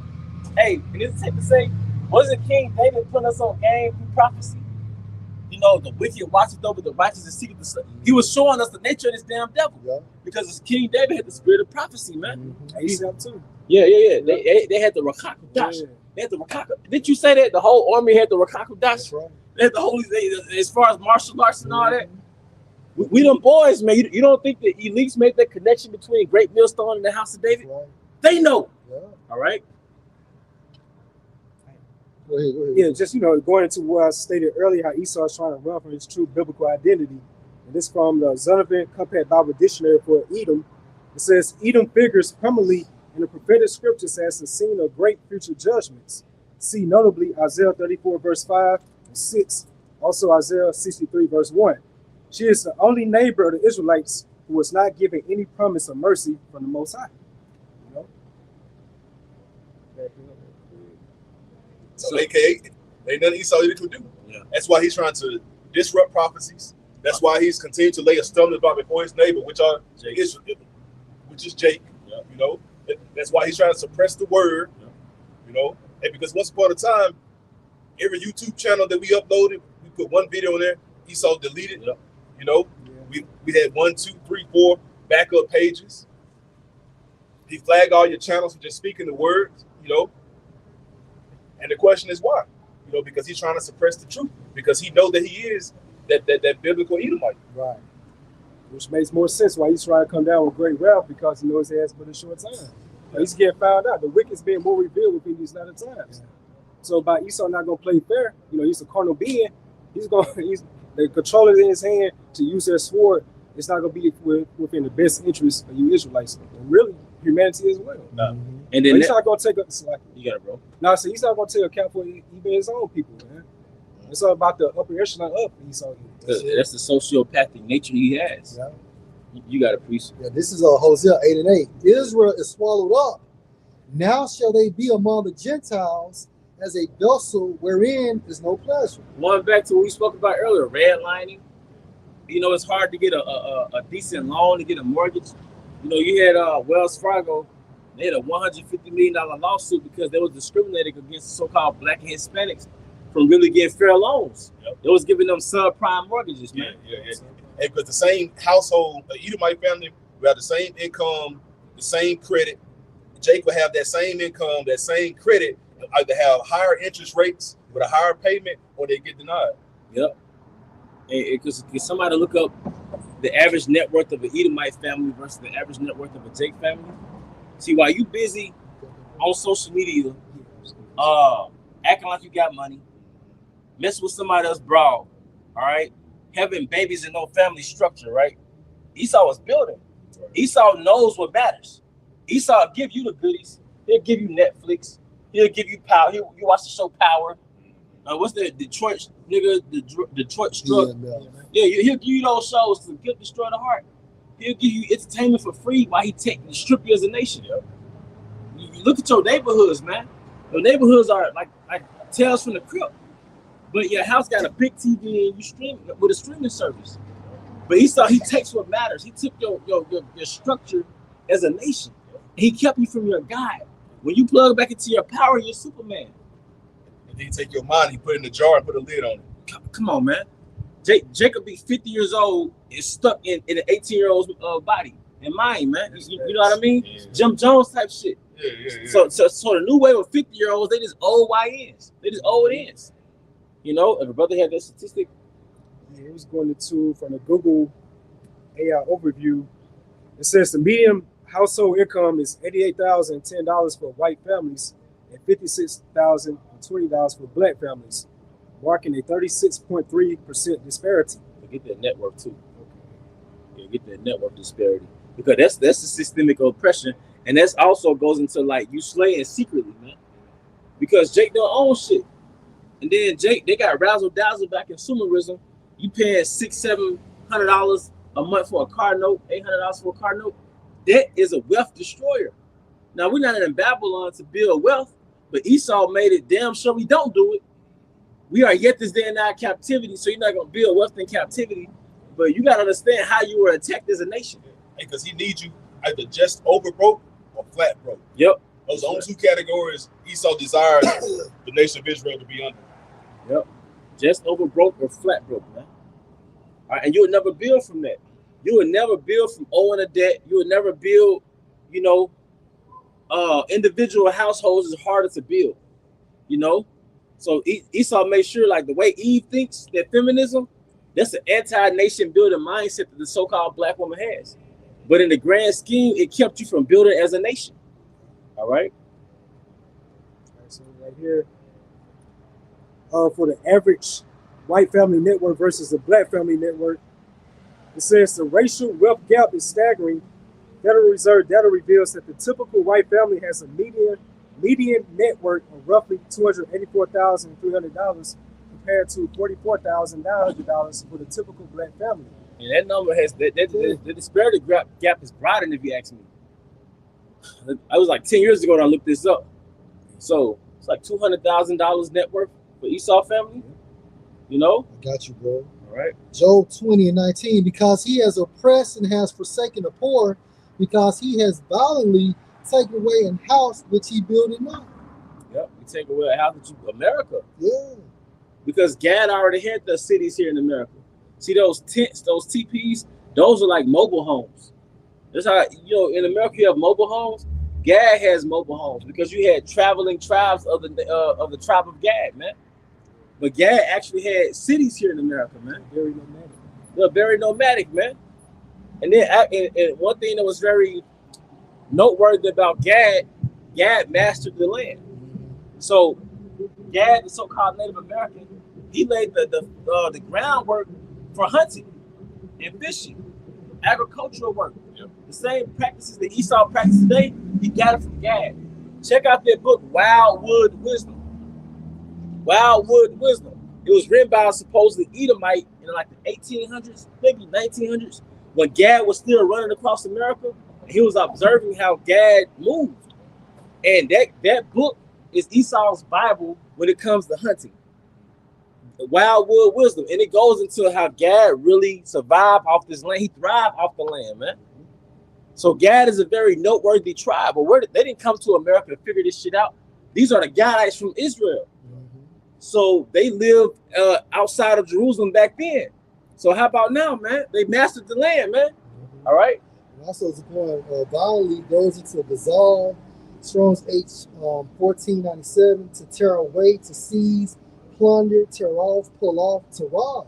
And he also uses credit system too to take away Jake's houses and shit. You know what I'm saying? Like if we try to apply for a certain apartment or a house, they are based it on your credit score and things of that nature. So they'll rob you or they'll put you in a situation where you can't afford it, and then they'll come back and repossess the shit. Because the scripture says, I'll just get it right quick. Sirach 21. Because also usury as well, you know. He applies usury onto your loans and onto your credit. So by the time you make your minimum payment, he's already doubled his interest. Yep. So you haven't even put a dent inside of the balance. And you done been paying for 20 years. And then like when it comes to a car, it's a liability. Yeah. So it's actually insane to pay a note on a depreciating value, man. Right. All right, with interest. You paying interest on something that appreciates in value. All right, Sirach 21:8. He that builded his house with other men's money is like one that gathered himself stones for the tomb of his burial. All right, because what's they call a mortgage, Right. and that's a mortgage goes back to dad pledge. Right. Like mortuary, dad gauge goes back to pledge. It's a death note, like a collateral. So you're using your own house as collateral for a loan from a bank, man. So if you renege or for lack of bird, you fail to pay on that loan, Kill me now. yeah, you lose your house. Yeah. We didn't have those systems in the ancient world. Nah, And that's where the Amish got their systems from, the Bible. You hired a carpenter to build your house. So you run through the Jake neighborhood, you see 30 niggas doing shit, probably selling dope, whatever they doing, right? 20 niggas by a gas station. But look at the Amish, how they move. There'd be 20 Amish boys or young men moving the house from across the street to the other side. They like out there was the Pittsburgh. They got their own hustles. You can get your house built by the Amish. And why aren't they considered T's? Right. They got a different belief system. Yep. They have a different family structure. Yep. They have a different religion. Yep. Than Esau Edom. They don't agree with his structure They don't. and his system. Is this a good point? And that shows you they don't have this gospel. Right. You know, we have the truth. Mm-hmm. So they're not a fucking threat. Because we're the house of David. The other nations, they're like gazelles and zebras. They don't pose a threat. But the house of David, it was like, nah, those people. We can't rouse them up. You got it. Whoever had I had that. Did you read that Hosea 8? Yeah. You read that? Yeah. Okay. run it back. Yeah, we run it back for you. You or something. Yeah, got you, Big. You want him to bring out the point? You want me to bring Hosea 8? We grab the Hosea 8. We'll bring out the point. Now, this is Hosea 8:8. Israel swallowed up. Now shall they be among the Gentiles as a vessel wherein is no pleasure. So you got a store, you got pottery, right? On the shelf, you got different pots. And this, you trying to choose which pot you're going to buy, which vessel you're going to buy. Mm-hmm. Well, if there's a vessel where there's no pleasure, that's the pot that nobody wants. Right. So Jake is the pot that nobody wants to purchase. Mm-hmm. So when you move into that neighborhood, they move out. They call it white flight. You see? The scriptures call Jake or Israel as a worm. Yep. You think about it like a worm, they're very defenseless. Yep. They have no defense mechanisms. Because I'm sorry. But I'm saying, but they getting attacked by this apex predator, Esau Edom. Like that's what I was going to go into earlier. Esau has a thing called predatory lending. It goes to it refers to unethical, deceptive, or abusive practices. Going back to Job 2019, how they boundly take it away through a system like that. Predatory lending, predatory lending. And just to back it up, what did it say? That movie Mrs. Society came out in '93, and Sharice's father was in the classroom with Cain, who was the main character. He said, "The hut is on, and you are the prey. The prey departing not," which goes to Jacob. Right. You know, so it says predatory lending refers to unethical, deceptive, or abusive practices used by lenders to trick or pressure borrowers into unfair loan terms. So they'll get you to sign the goddamn contract, but it's the trick to take it back from you anyway. Because they know you can't afford it in most circumstances. Like you go into this when that usury comes into place. Right. They raise these high interest rates, things of that sort, to these low income individuals. No, they don't have the financial background to take care of them. And what's that dynamic? They got that balloon payment. All of a sudden, you paying one rate, and then it just jumps up. Yeah, it inflates. It inflates. I think they go into it. It's called bait and switch tactics. Damn. Like I said, promising one set of loan terms like a low interest rate, but switching to much higher unaffordable terms at the time of closing. We had a so-called cousin. She lost her crib in Madison about 20 years. You know, she signed for one rate, and then it just inflated up. She lost the crib. Bait and switch. Yeah, they call it a fixed rate. But typically, when you have when you buy a crib, you want to have a fixed rate to it. But if you don't have a fixed rate to it, they'll inflate it, and they come and take it. Hey, you know what though? That's that Connie Hunter, man. Yeah. This man is cold, man. Even title loan places. Where title loans located? I've never seen a title loan Madison, in Madison, where Esau even lives. Then urban areas. Then when you get those loans, now they do online loans like through apps. Man, the interest rate be like double. Like you got a $500 loan, you got to pay on $1,000. You got to pay $1,000 back. Yeah, $1,500. Yeah, 15 on a $500 loan, man. Because Esau, that's part of the borrower is a servant to the lender. So we got who runs this country? Bankers. And who are the bankers? The elites. Edomites. So it says lenders often target vulnerable populations, such as the elderly, low-income individuals, are those with poor credit. You're praying after the poor and the needy. That's the poor and the needy.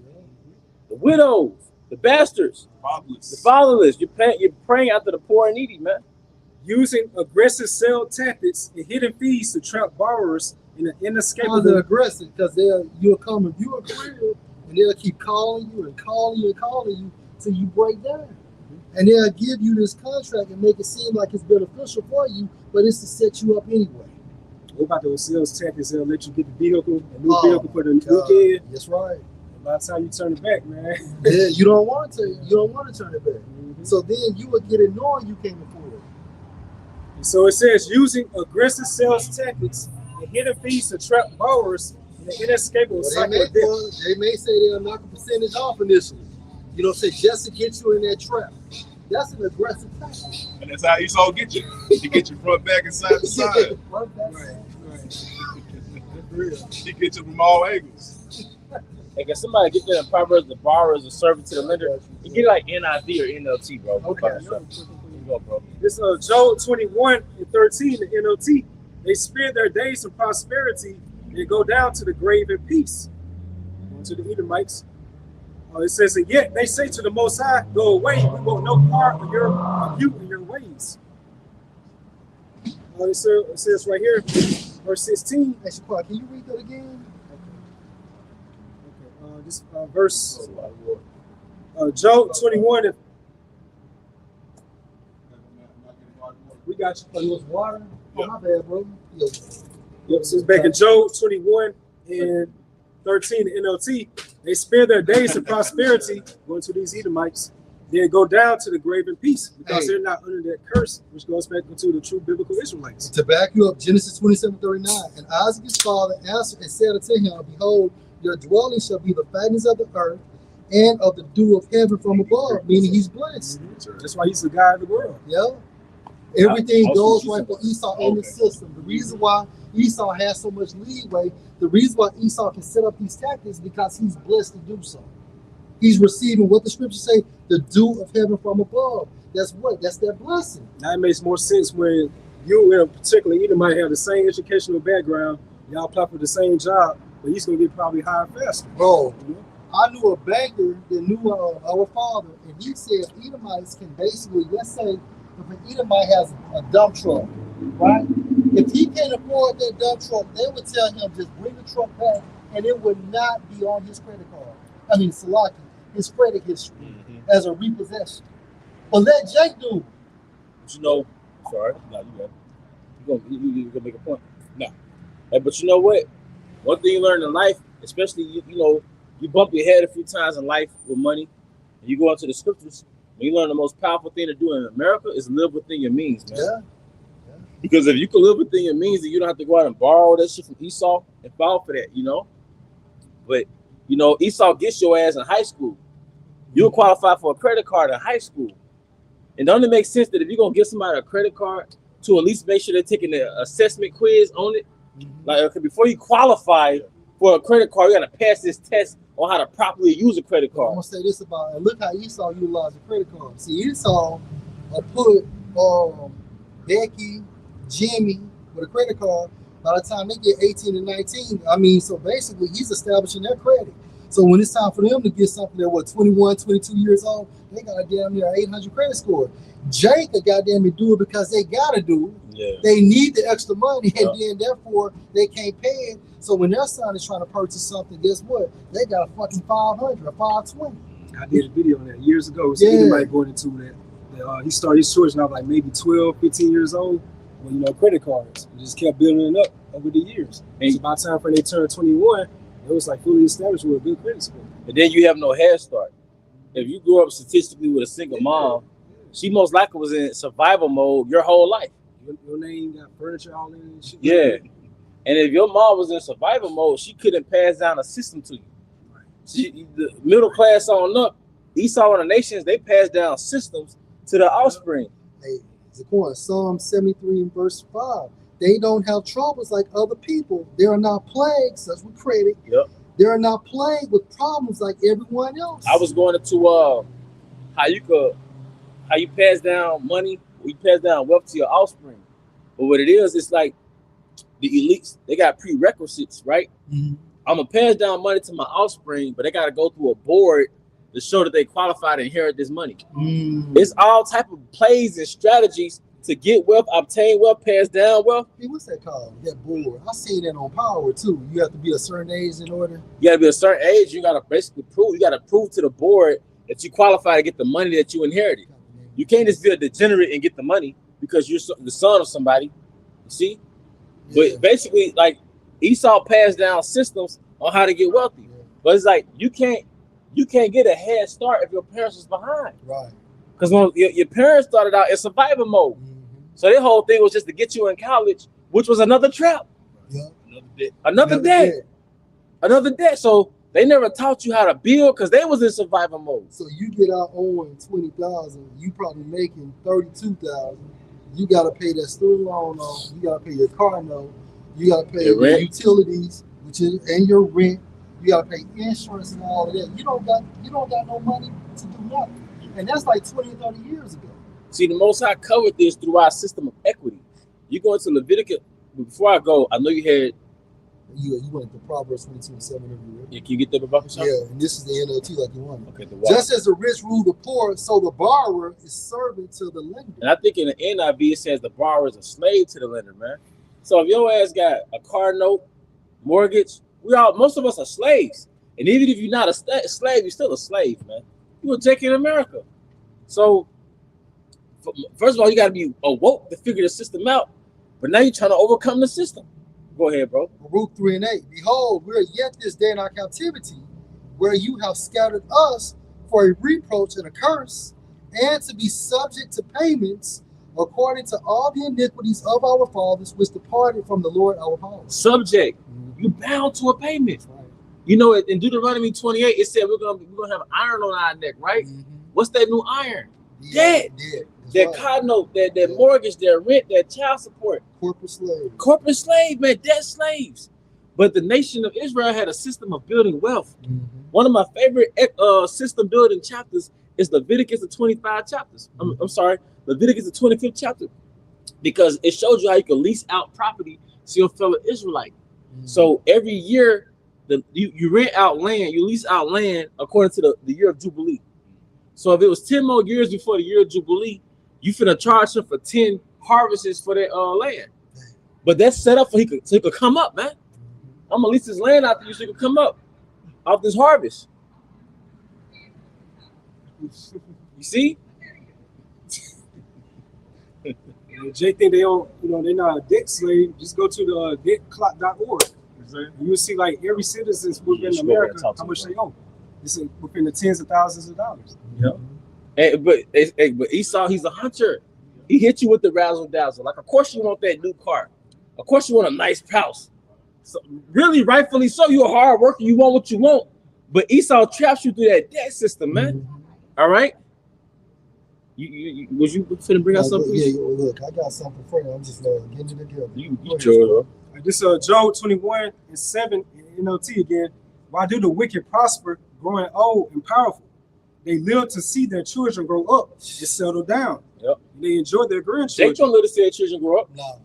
Jake's son get killed at 17. Right. The other son go to prison. Right. All right. Grandfather died 20 years ago from a stroke. Yeah, with no legs. No legs. Amputated. That's right, bro. You know, he died at 50-something. Yep. And we thought that was old growing up. Right. You 8 years old, your granddaddy died in his 50s. Kind of find out they're still young. But it's all that stress he went through. Yep. Sustaining the household.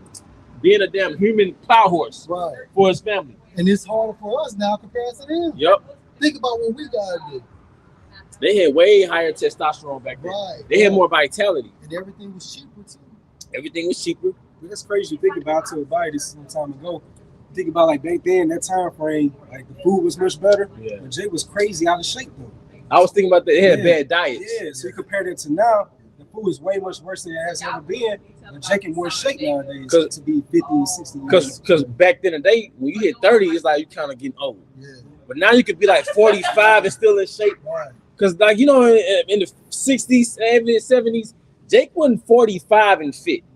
Now you could be 45 and fit, you know what I mean? And when Jake was 40 and 50, they looked 40 and 50. They looked like they was 60 and 70. Yeah.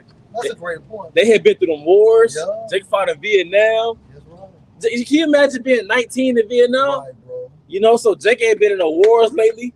They need to go get some overseas in them, man. You know, but you got it, bro. Okay, so it says again, why do the wicked prosper, growing old and powerful? They live to see their children grow up and settle down, and they enjoy their grandchildren. And you don't do it here because your son could be 15, and you worried about his whereabouts. Your daughter, you worried about her whereabouts and how her upkeep.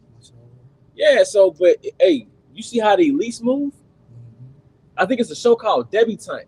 And it's all these young women, they like in these ballrooms and stuff, right? But you know where that concept comes from?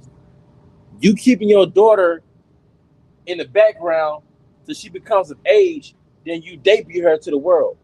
And that's how you get ready to marry your daughter off. So you have like an album debut, and you showcase the album, right? The audio of the album. Well, you did that with your daughter. So, and then the aristocrats did that. Jake did that in France. I want to say in Britain. All right, that's how the elites move, right? When Jake was prominent, you see. But now, what does it say? Your daughters commit whoredoms, you see. Now, I'm saying all that to say, there were systems on how the wealth moved, man. There's a way that the aristocrat moved that Jake don't know about, man. You know, you married your daughter off. That's something that you do when you're privileged as a nation, man. When you ain't got no control over your son, your daughter, you conquered as a nation. All right. Verse 9. Their homes are safe from every fear, and the Most High does They not. live in gated communities, right? They ducked off. They live in gated communities, and in front of those gates, you will have what? Security enforcement and things of that nature. You got to have codes to get in that bitch. Yeah, Sometimes you see the blinds be all the way high. Right. You know what I'm saying? Like That's open. right. That's right. Right. The garage up. Yeah, you see like a damn Edomite just watching TV. And ultimately, it goes into Midnight. the elites. And ultimately, it goes to the because they don't know nothing about childhood traumas. No. Being 9, 10 years old in the protocol, you hear gunshots, get on the floor. You watching SpongeBob or Rugrats, you hear gunshots, get your ass on, and you gotta learn that shit at like 7. You know? Keep all your gas receipts when you go to the pump. Yeah. So you can have a time stamp on where you were at that time. So you don't get falsely accused of doing X, Y, and Z. You gotta ask for a bag. If you go to the corner store or store and do you need a bag? Yes, I need a bag. Somebody can't accuse you of stealing when you walk out. Where you get that from? You saw? It's crazy. So when Jake hit them with gunshots in their bedrooms, that's like a fire drill for Jake. You know what I'm saying? That's PTSD. Yeah. Because like in school, when the sirens went off, they told you to get underneath your desk. You know. Yeah. But the trauma that the 12 tribes face, Esau, you never have to go through that. No. But you will. You will.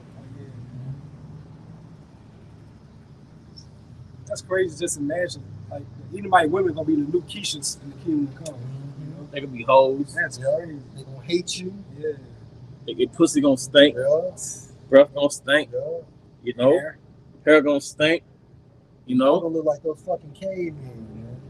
Like what Job saw in the back of what Job saw in chapter 30, man. Yep. So it said their homes are That safe. base man status. My bad. Their homes are safe from every fear, and the Most High does They not can leave punish. their cars outside and unlocking everything, man. Then they got somebody to drive their cars around. Mm-hmm. These elites, Right. they ain't worried about no gas prices because they're regulating the oil prices. They're regulating everything. What Warren G say that song? I would have to regulate. Nah, you at least regulate right now. What do you think it means when it says the earth is given into the hands of the wicked? Control, might. They're Ownership. controlling the economy, man. That's right. Like Bond said, Trump can get up there and he's just he's not even on the status with the true nobility, but he can just say something in the market a deal. They manipulate the market. I think a lot of people lost money just not too long, a few days ago. Yeah. The trading market. Not Barry. Yeah. Not Trump Barry making a Trump. statement about the ceasefire with Iran. Killing them. Yep. So it says, and the Most High does not punish them. Because they're in their blessing. But it also says, because sentence against the evil work is not executed speedily, therefore the hearts of the Son of Men is set in them to do evil. The Most High has not punished you yet. So you're reaping the benefits of the reward. Right. You're reaping the benefits of those robberies. Because you're reaping the benefits of what happened with so-called European colonization. You hoarded up those riches in Africa. You hoarded up those riches in Central South America, North America. So y'all reap the benefits. Yeah. Going back into the blessing, how they stay in the flush places of the earth. Mm-hmm. You know, that's also going into you. You can actually go whenever, wherever you want, but at the same time frame, you can extract all these resources, and nothing happens. You know. And Esau has reaped the benefits of slavery. Yeah. I can't forget about that. Yeah, bro. That's the main one. 24 million hours, free labor. Free fucking labor. And this is the legacy of slavery. You can still go through the Delta right now. You can see antebellum homes, which are homes built by enslaved Jake. They still got cornfields out there. Boy, there's certain places in Mississippi and Louisiana still have plantations in the 70s. Yep. Still had plantations in the fucking 70s. Because Jake, even in like the 90s, I believe, Jake would work on those plantations on the low. And basically Esau would have it to where they're not really paying them. You just live on the plantation. You know? Esau's a devil, man. And it's real dark and bloody in Mississippi. The rural areas, Natchez, Mississippi. Hey, Mississippi got some blood on his hands, man.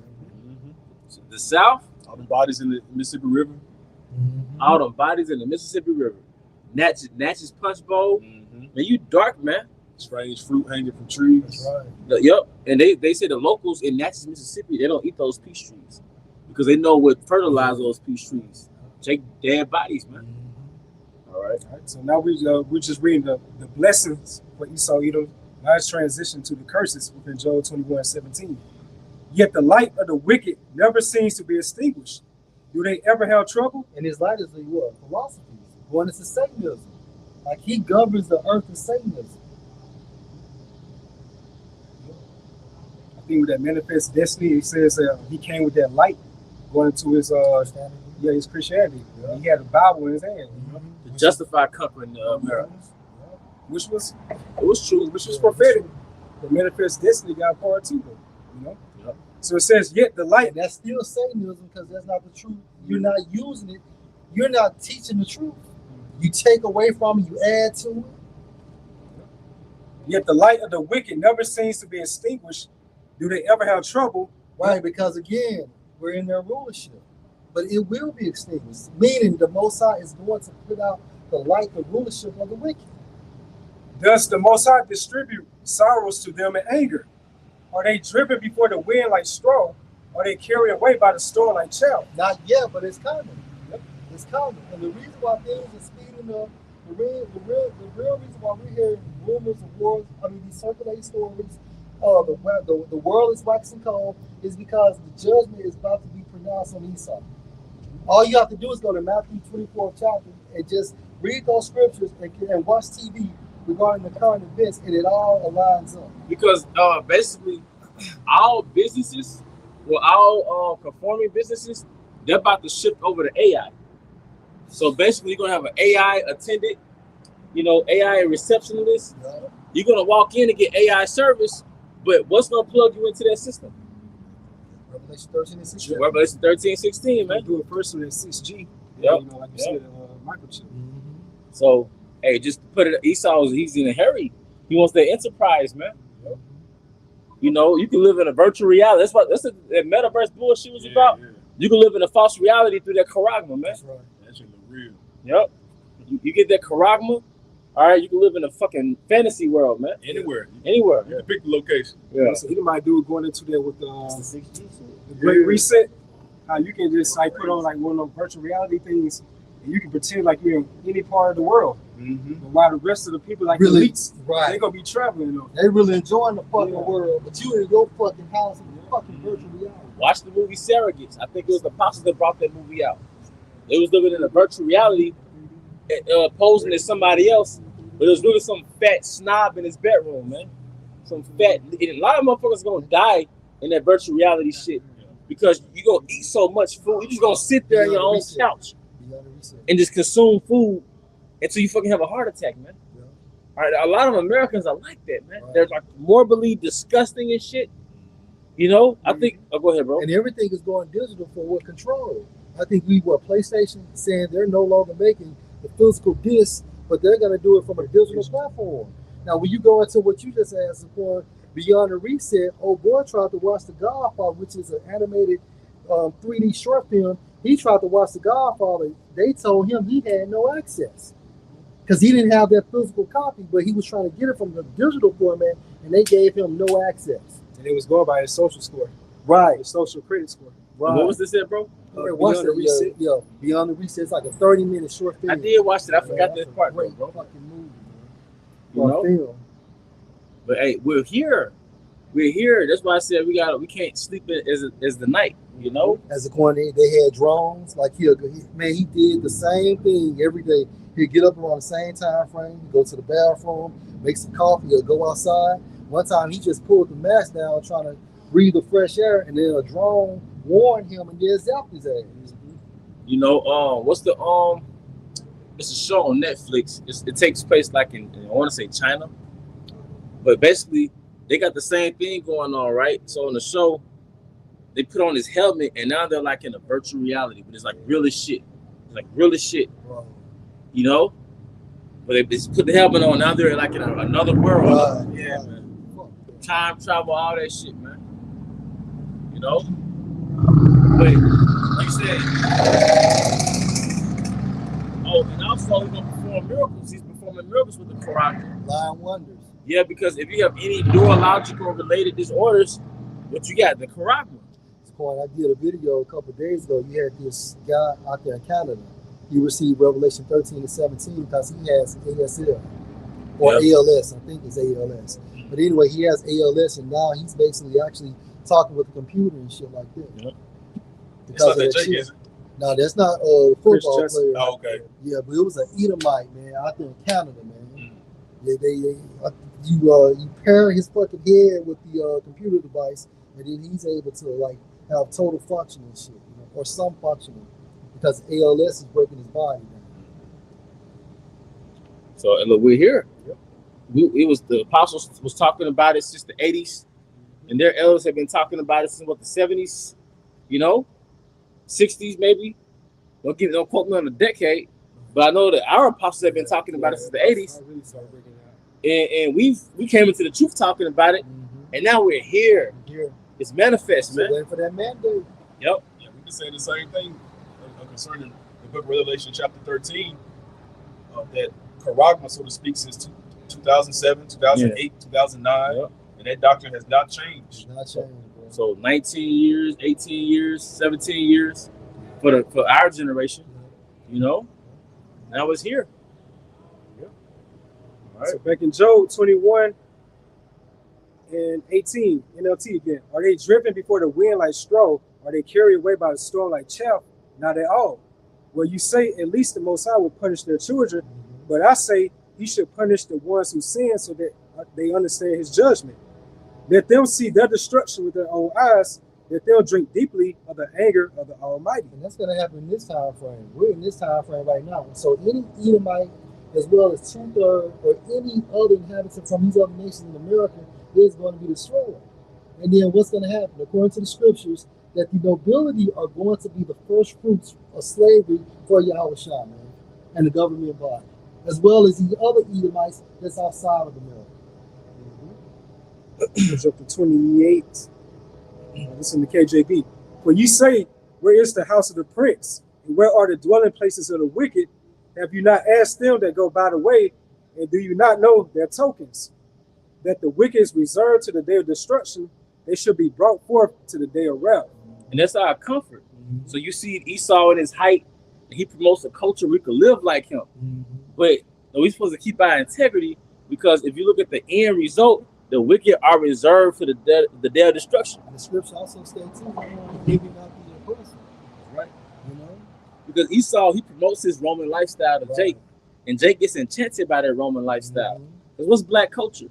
You promoting that Roman lifestyle, whether it's the hood version or the affluent version. You know? There's more proof. I kept him plenty. Yahushua, he's coming back. Yeah. But it reserved the day of wrath. They're really going to the second death, which is the second coming of our Lord and Savior, Yahushua. And those missiles. Yep, the missiles. Yeah, and ultimately the coming of Yahushua. When it says in Isaiah, who it says that coming for Edom, you know, with dyed garments. Yeah, they're scared of that, man. Esau's afraid of that, man. Isaiah 63. You know? I guess Isaiah 63:1. Who is this that coming from Edom with dyed garments from Basra, that is glorious and superior. Traveling in the greatness of his strength, I that speak in righteousness, mighty to save. Wherefore art thou red in thy apparel, and thy garments like him that shredded in the wine fat. I have trodden the winepress alone, and of the people there was none with me. For I would tread them in my anger, I'll trample them in my fury, and their blood should be sprinkled upon my garments, and I will stain all my raiment. For the day of vengeance is in my heart, and the year of my redeemed is come. So while we see all these transpiring, these geopolitical tensions, it's really all for the country versus Zion. You know, going to what these other nations did to the Most High's chosen people, the biblical Israelites. Because all these other nations had their hand on the Most High's chosen people. You touched the apple of his eye. So therefore, that's why it says how the Most High has a controversy for Zion. The controversy goes to like a quarrel, like a strife or a beef. The Most High has a bone to pick with these other nations, mainly Esau Edom. That's why you're getting judged right now on a lower level, going to you lower level Edomites. Now you're complaining about your financial situations now. You know, you're going to the cars and all the things of that sort, on your lunch breaks, and you're complaining about your debt. Or how you're struggling, things of that sort. Because at least don't give a damn about you either. Yeah. Get Job 18:5, bro. This ain't Leave It to Beaver, man.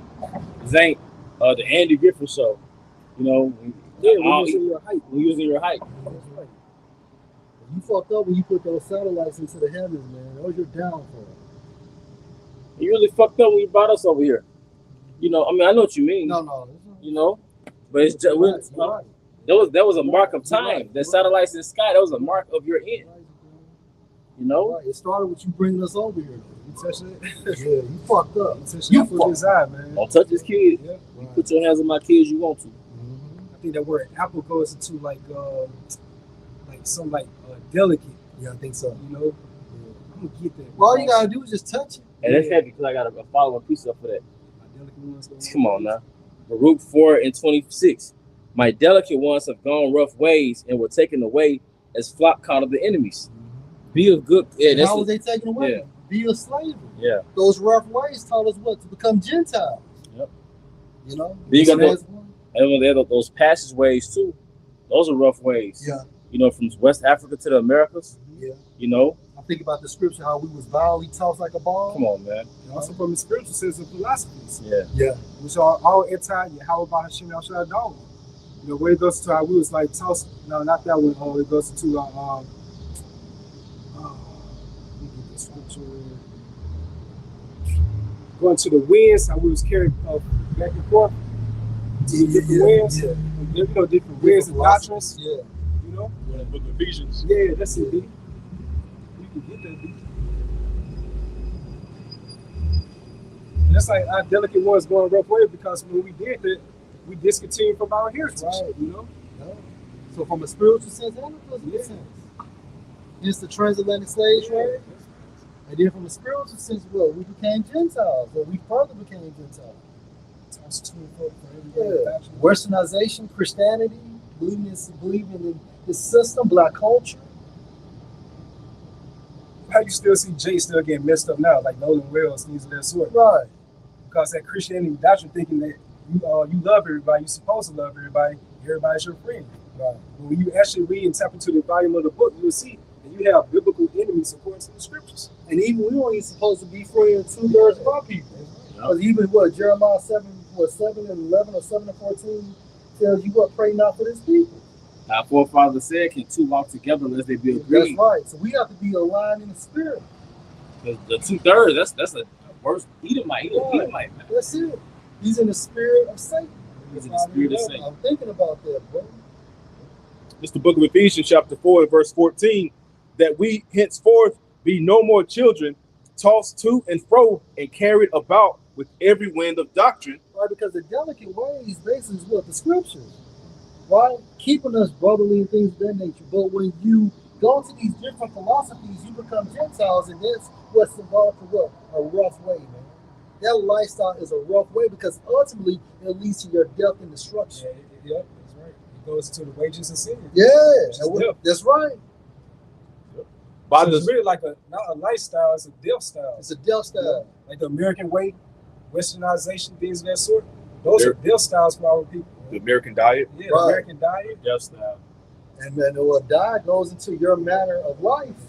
And even the scripture tells us what we supposed to eat Yahushua, we supposed to drink Yahushua. That's our spiritual diet. Because this truth, along with this brotherhood, that's Jerusalem in itself. Yeah. Like where we are, and you know, we come together. Yeah. That's Jerusalem. That's right. We're supposed to have little Jerusalem scattered throughout America. That's right. You know, these different sanctuaries, those are little Jerusalems. That's right. So we're in the world, but we're not of the world. Isaiah the 19th chapter, these small sanctuaries. Yeah, that's right. You know? Throughout Egypt. That's right, bro. That's the beauty of it, man. And Egypt is America is modern day Egypt. Straight up. All you gotta do is connect the dots by the philosophies of America and research the philosophies of Egypt, and then you will see the correlation. You know, Jay want to get carnal, so you're gonna see physical aspects of it. Look at the different Egyptian signs. That's it. The obelisk. That's right. The Amazon sign, That's the logo. That's right. That goes back to an Egyptian Venus. That's right. The Shell Station got that that sun. You know, sun worship. Yeah, the sun god. With going back to the sun god. It says, by the sleight of men and cunning craftiness. Right. Sleight means what? Craftiness.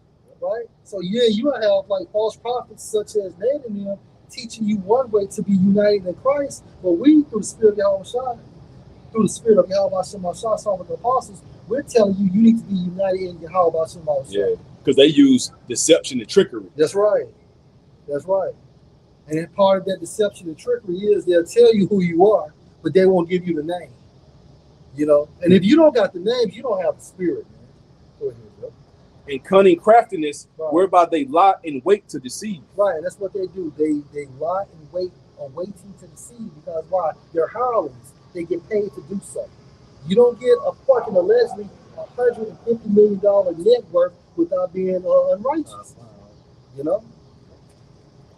They made a covenant with the heathen. Yeah. The gift destroys the heart. No integrity.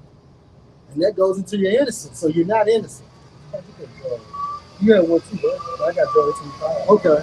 It's Joel 18 verse 5. Yea, the light of the wicked should be put out. Right. Hey, the light of the wicked shall be put out. And we're coming into the end of the rulership of the wicked. Right? The light is going into what their philosophies. They believe in Satanism, in the format of Christianity, black culture, so on and so forth. Anything that's outside of this doctrine is Satanism. And the spark of his fire should not shine. Same thing. It's saying the same thing. Go ahead. The light should be dark in his tabernacle. Right. His candle should be put out with him. Right, because ultimately Yahweh Shemashah is going to dispatch Yahweh to put an end to this rulership, man. And that light is becoming darker now because you have the prophets, which is an extension of Yahweh through Yahweh, administered by the angels. That's the mechanism of the Holy Spirit. And by the prophecy, by the prophesying at these small sanctuaries and doing our videos, we're dimming the light of the wicked. Things are not the same no more, man. You want to blame it on COVID? Yeah, you can blame it too. But most importantly, blame it on the prophets.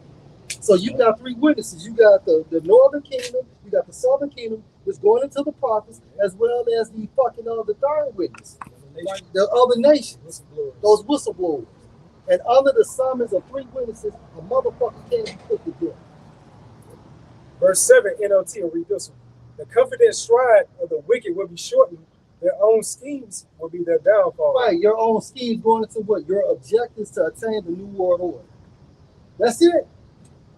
Go ahead.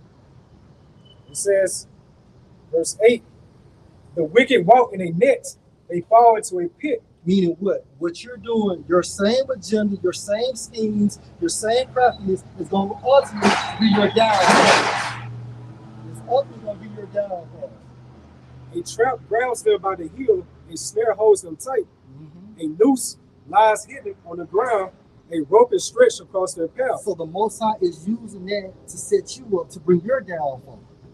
The attainment of the New World Order. And what's the main agenda? Order out of chaos. Go ahead, bro. Terrorists surround the wicked and trouble them at every step. Meaning what? Calamities, distresses, perplexes. Right? Because at the end of the day, they're fucked up too, because you got the angels on the right-hand side manipulating certain things, certain mechanisms, so their plan doesn't go right. Go ahead, bro. Like Elder Apostles Paul say, like the time moving fast right now, just imagine when they implement that RFID technology. That's right, bro. Time's gonna move by super fast, and, you know. It says hunger depletes their strength, and calamity waits for them to Meaning what? stop. Their hunger. They're I think in the KJV, meaning they're hunger bits. So when you're hunger bits, meaning what? You're weak. So it's a spiritual ceiling that you're not going to be able to attain it, in a full capacity. Going into the New World Order, meaning you're hunger bits. And if a person is hunger bits, they're not at full strength. Oh, okay. Go ahead, bro. Verse 13, 14. Disease eats their skin, death devours their limbs. Mm-hmm. They are torn from the security of their homes. Go ahead. And are brought down to the king of terrors. Go ahead. Who's the king of? Hey, jump back to KJV. It says, verse 14, KJV, his confidence should be rooted out of his tabernacle. Going to what? Your ego. Go ahead. And this should bring him to the king of terrors. Now, who's the king of terrors? That's Yahweh Shema Shah. Go ahead. He should dwell in his tabernacle because it is none of his. Mm-hmm. Brimstone should be scattered upon his habitation. What's the brimstones? That's talking about what? The nuclear destruction. Go ahead. I want to say, did it say something about the firstborn? This is verse 16. His roots should be dried up beneath, and above should his branch be cut off. Mm-hmm. His remembrance should perish from the earth. He should have no name in the street. Mm-hmm. He should be driven from light into darkness and chased out of the world. He should neither have son nor nephew among his people, nor any remaining of his dwellings. They that come after him should be astonished at his day, and they that went before were affrighted. All right, so ultimately, that's going into the destruction of Esau, right? Which means his kingdom will be terrorized and destroyed by Yahushua and the holy angels, and Yahushua, as well as the angels, bring the laser beam fire, and then you're going to have nuclear destruction. But I want to say it was also classifying Yahushua as their firstborn, going into how Yahushua was going to be dispatched from the spiritual realm to bring a downfall to this man's kingdom. Okay. No, you good. You good. Was that something else? Thank you. Romans 9:28. For he, referring to Yahushua, will finish the work and cut it short in righteousness. Going to that 60 minutes. Right. And the mocking of the six. So Esau's vibration is a 6, right? They want 6G to power the microchip. But at the same time frame, how is the Most High going to mock the 6? Because he's going to use that 60 minutes to destroy your rulership. So do you see the vibration of the 6? Yeah. On the left hand, they use it to power the microchip, but then in 60 minutes, the Most High is going to use your house shot to bring a downfall to your society. If I can say something, to show you how stupid they are too, because the number 6, it means you're short of perfection. Dang. That's why it's the number of a man. Dang. You mortal. And 6 also means to cut. Yeah. That's hard. Oh, bro. That's heavy. You see it. The stone without hands? Yeah. You see it cut. So back in Romans 9:28, for he will finish the work and cut it.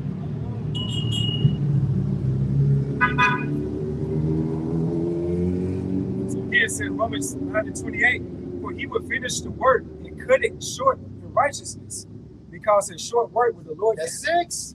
Yeah. So fuck Drake. Yeah. The 6, dog. You're going to be destroyed in 60 minutes, which is a short work. When you think about the landmass of America, and for America to be destroyed in 60 minutes, that's power, man. Right. Because in short work with the Lord Yahushua make upon the earth. And that's why the scripture said, what? I saw Satan falling from heaven. That's lightning. They had that show, remember that show 60 Minutes? Yeah. The clock ticking Yeah. in 1 hour. Hated this. Yeah, It's all boring. He saw boring, man. Yeah. Hey, but with that, we want to draw this to a closing. Once again, we want to give our honor and glory to Yahweh, Ba'ashem, Yahushai, Ba'ashem, Kakadash. We also want to give double honors to our elder apostles and elder bishops of Great Millstone Ruel. Peace and blessings, health and wellness to the House of David the elect. Abba Bao. Come here, Shalom. Shalom. Shalom.